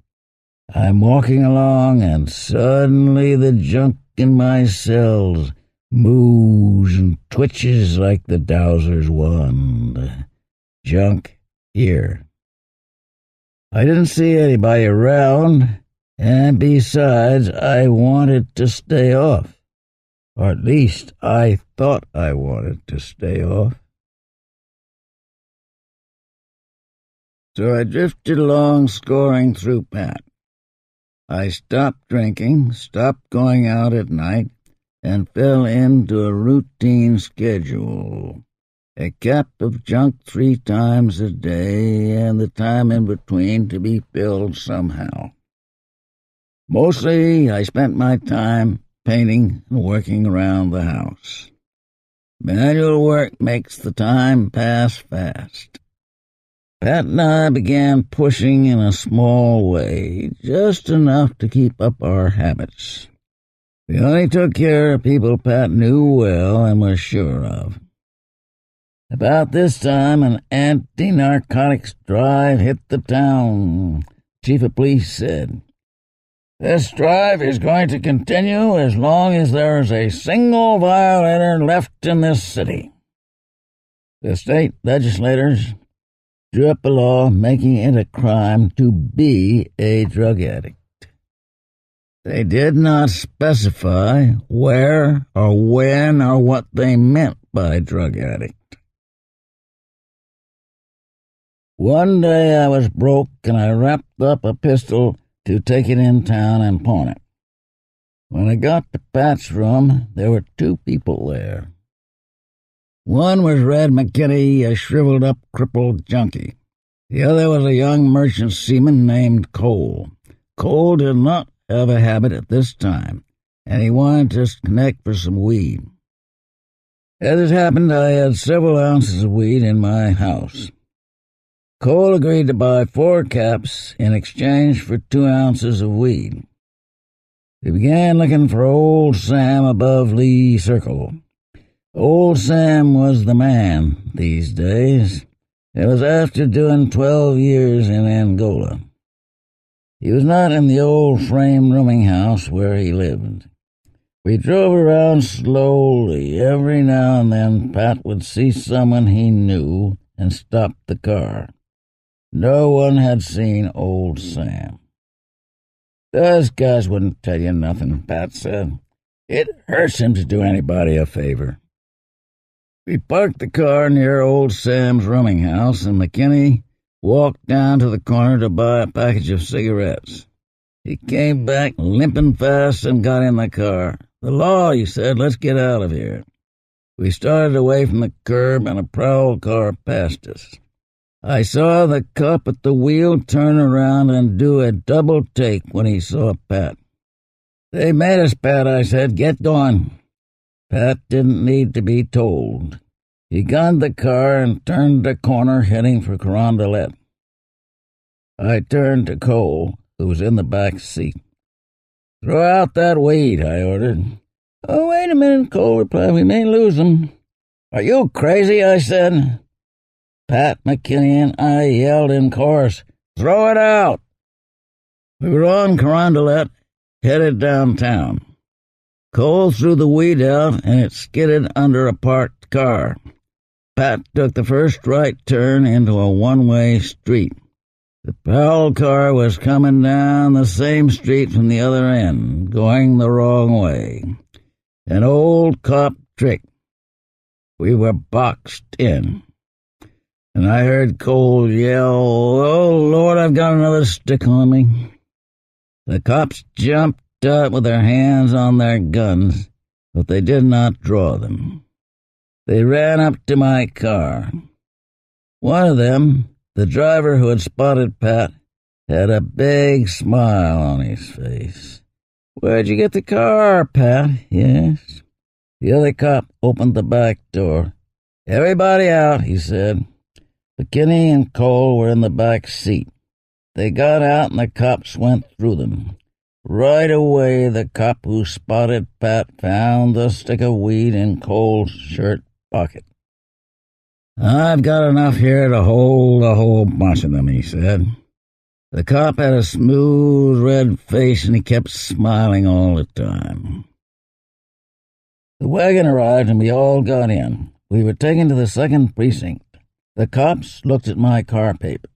They couldn't believe that the car was mine. I was searched at least 6 times by different people. Eventually, we were all locked in a cell about 6 by 8 feet. Pat smiled and rubbed his hands together. "There going to be some sick fucking dope fiends in here," he said. A little later, the turnkey came and called my name. I was taken to a small room that opened off the reception room of the precinct. In the room were 2 detectives sitting at a table. One was tall and fat with a deep South frog face. The other was a middle-aged, stocky Irish cop. He was missing some front teeth, which gave his face a suggestion of hair lip. This type cop could just as well be an old-time rod-riding thug. There was nothing of the bureaucrat about him. The cop in charge was studying the papers of my car. Everything they had taken out of my pockets was spread on the table in front of him. A glasses case, identification papers, wallet, keys, a letter from a friend in New York. Everything but my pocket knife, which the smooth-faced cop in the patrol car had put in his pocket. Suddenly I remembered about that letter. The friend in New York who'd written it was a tea-head, and he pushed weed from time to time. He'd written to me asking the price of good weed in New Orleans. I asked Pat, who quoted me a tentative price of $40 per pound. In the letter on the table, my friend made reference to the $40 rate and said he wanted some at that figure. The frog-faced cop folded the car papers carefully and put them aside. He picked up the envelope and looked at the address and the postmark. Then he took the letter out. He read the letter to himself. Then he read aloud, skipping where there was no reference to weed. He put the letter down and looked at me. "Not only do you use weed," he said, "you peddle it too, and you've got a batch of this weed stashed somewhere." He looked at the letter. "About 40 pounds. He looked at me. "You better straighten yourself out." I didn't say anything. The old Irish cop said, "He's like all these guys. He ain't talking till they get their fucking ribs kicked in. Then they'll talk and be glad to talk." "We're going out and search your house," the frog-faced cop said. "If we find anything, your wife will be put in jail too. I don't know what will happen to your children. They'll have to go to some home." "Why don't you make the man a proposition?" the old Irish cop said. I knew that if they searched the house, they would find the stuff. "Call in the Federals and I'll show you where the stuff is," I said. "But I want your word that the case will be tried in Federal and that my wife will not be molested." We went out and got in the car. The old cop was driving, and the captain was sitting in back with me. "This is it here," said the captain. The old cop stopped the car and honked. A man with a pipe came out of the house and got in the back seat. He looked at me and then looked away, puffing on his pipe. The man looked young in the dark, but when he passed under a streetlight, I saw that his face was wrinkled and he had black circles under the eyes. It was a clean-cut American boy face, a face that had aged but could not mature. I assumed that he was a federal agent. After smoking in silence for several blocks, the agent turned to me and took out his pipe. "Who are you scoring off now?" he asked. "It's hard to find a score now," I said. "Most of them have gone away." He asked what record I had, and I told him about the script case in New York. "How much time did you do on that?" he asked. "None. It's a misdemeanor in New York. Public health law. Public health law number 334, as I remember." "He's pretty well versed," said the old cop. When we got to the house, the captain grabbed me by the back of the belt. "Who's in there beside your wife?" I said, "Nobody." We came to the door, and the guy with the pipe showed my wife his hunk of tin and opened the door. I showed them the pound of weed I had in the house and a few caps of junk. This didn't satisfy the captain. He wanted 40 pounds of weed. "You're not coming up with all of it, Bill," he kept saying. "Come on now, we've shown you every courtesy." I told him there wasn't any more. The man with the pipe looked at me. "We want it all," he said. I said, "You've got it all." Finally, they collected the weed, the caps, and the .38 revolver I kept in the house and got ready to leave. "He belongs to Uncle now," said the captain to my wife as they left the house. About 11 the next morning, a bondsman came around so I could sign the bond. He had the embalmed look of all bondsmen, as though paraffin had been injected under the skin. My lawyer, Ty, showed up around 12 to check me out. He had made arrangements for me to go directly to a sanitarium to take a cure. He told me the cure was necessary from a legal point of view. We drove to a sanitarium in a police car with 2 detectives. An attendant took my clothes, and I lay down on the bed waiting for a shot. My wife came to see me and reported that the management did not know anything about junk or junkies. When I told them you were sick, they said, "What's wrong? What's the matter with him?" I told them you were sick and that you needed a shot of morphine. And they said, "Oh, we thought it was just a question of a marijuana habit." "A marijuana habit?" I said. "What in the hell is that?"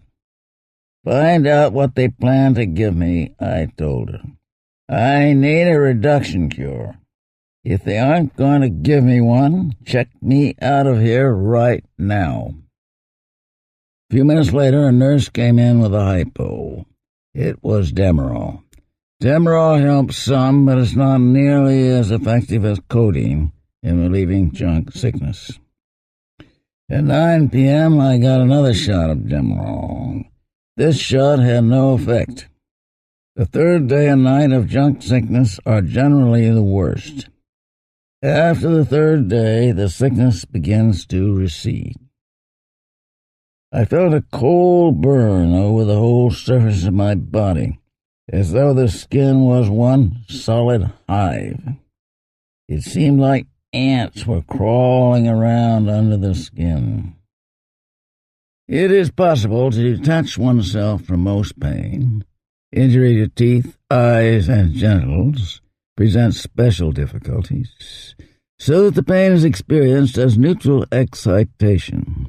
From junk sickness, there seems to be no escape. Junk sickness is the reverse side of junk kick. The kick of junk is that you have to have it. Junkies run on junk time and junk metabolism. They are subject to junk climate. They are warmed and chilled by junk. Kick of junk is living under junk conditions. You cannot escape from junk sickness any more than you can escape from junk kick after a shot.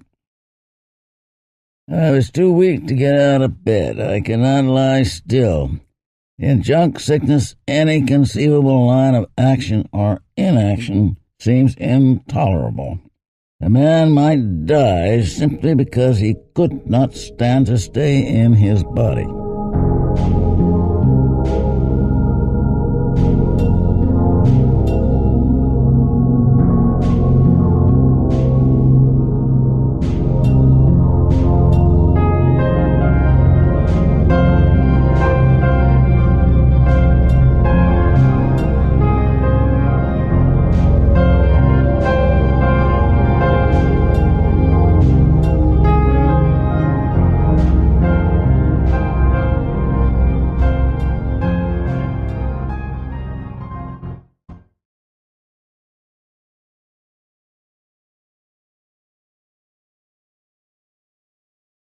There is only one pusher in Mexico City, and that is Lupita.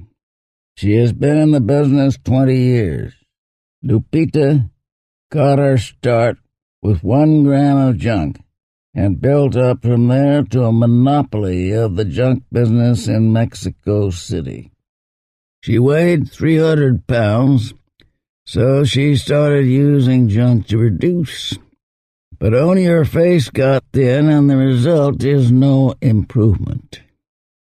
Every month or so, she hires a new lover, gives him shirts and suits and wristwatches, and then packs him in when she has enough.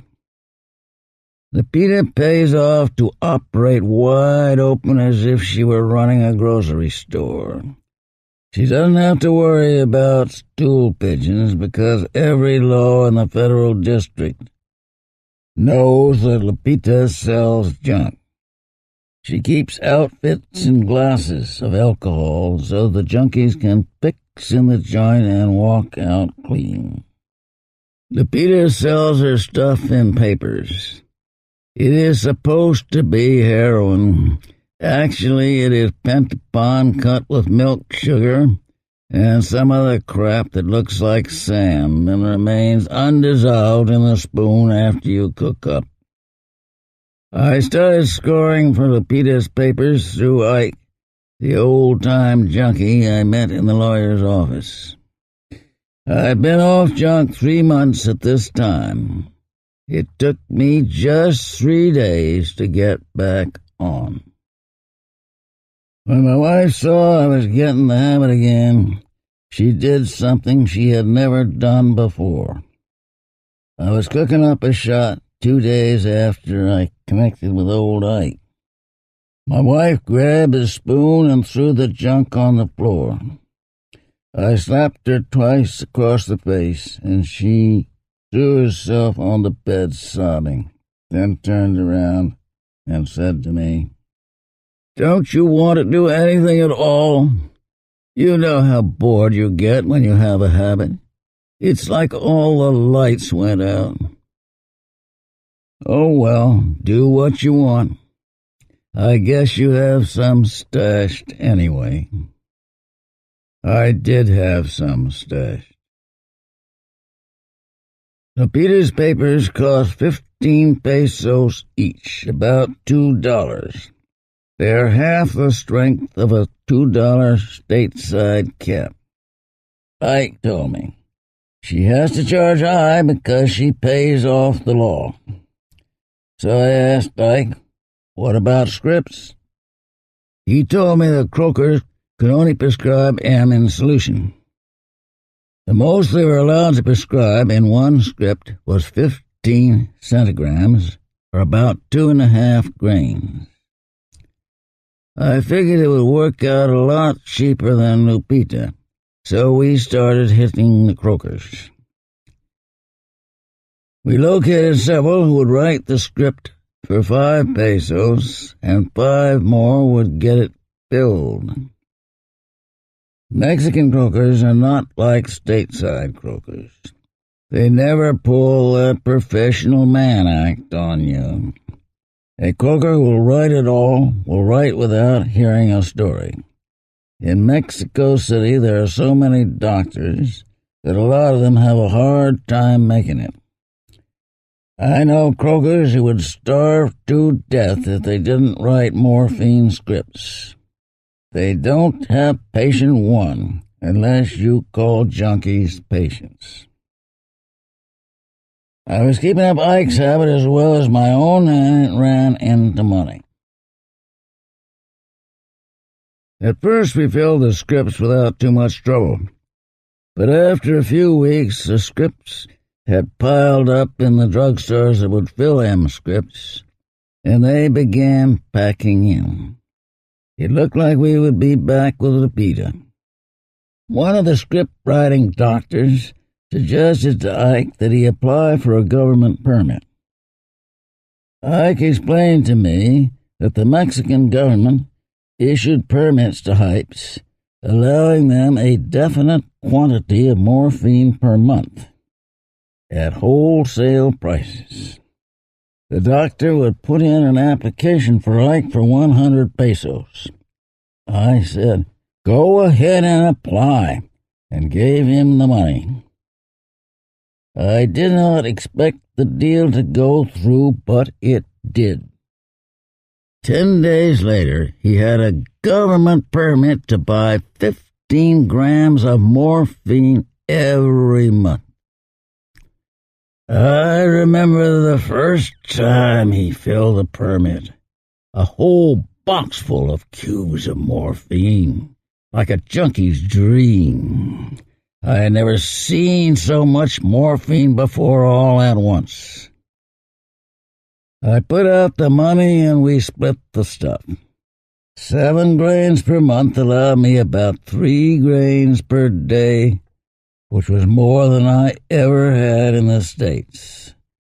So I was supplied with plenty of junk for a cost of $30 a month, as compared with about $300 a month in the U.S. I kept on drinking. Several days later, I passed out in the ship ahoy after drinking tequila for 8 hours steadily. Some friends carried me home. Next morning, I had the worst hangover of my life. I began vomiting at 10-minute intervals until I brought up green bile. Then old Ike was around. "You gotta quit drinking, Bill. You're getting crazy." I had never been so sick. Nausea racked my body like a convulsion. Old Ike was holding me up as I vomited a few spoonfuls of bile into the toilet. He put an arm around my shoulder and hugged me and helped me back to bed. About 5 in the afternoon, I stopped vomiting and managed to keep a bottle of grape juice and a glass of milk down. "It stinks like piss in here," I said. "One of them cats must have pissed under the bed." Ike began sniffing around the bed. No, nothing there. He sniffed some more near the head of the bed where I was lying propped up on pillows. "Bill, it's you smells like piss." "Huh?" I began smelling my hands with mounting horror as if I was discovering leprosy. "Good Lord," I said, my stomach cold with fear. "I got uremic poisoning. Ike, go out and get me a croaker." "Okay, Bill, I'll get you one right away. And don't come back with one of them 5-peso script-writing bums." "Okay, Bill." I lay there trying to control the fear. I did not know much about uremic poisoning. A woman I'd known slightly in Texas had died of it after drinking a bottle of beer every hour, night and day, for 2 weeks. Rollins had told me about it. She swelled up and turned sort of black and went into convulsions and died. The whole house smelled like piss. I relaxed, trying to tune in on my viscera and find out what the score was. I did not feel death or indication of grave illness. I felt tired, battered, languid. I lay there with my eyes closed in the darkening room. Old Ike came in with the doctor and turned on the light. The doctor sniffed and smiled and nodded. He had a round, smiling Oriental face. He made a quick examination and asked if I could urinate. Then, turning to Ike, he asked if I was subject to fits. Ike spoke in his halting Spanish, looking for each word. "Este señor huele muy malo y quiere saber por qué." This man smells very bad and he wants to know why. The doctor explained it was an incipient uremia, but the danger was now past. I would have to stop drinking for a month. The doctor picked up an empty tequila bottle. "One more of these and you were dead." He was putting away his instruments.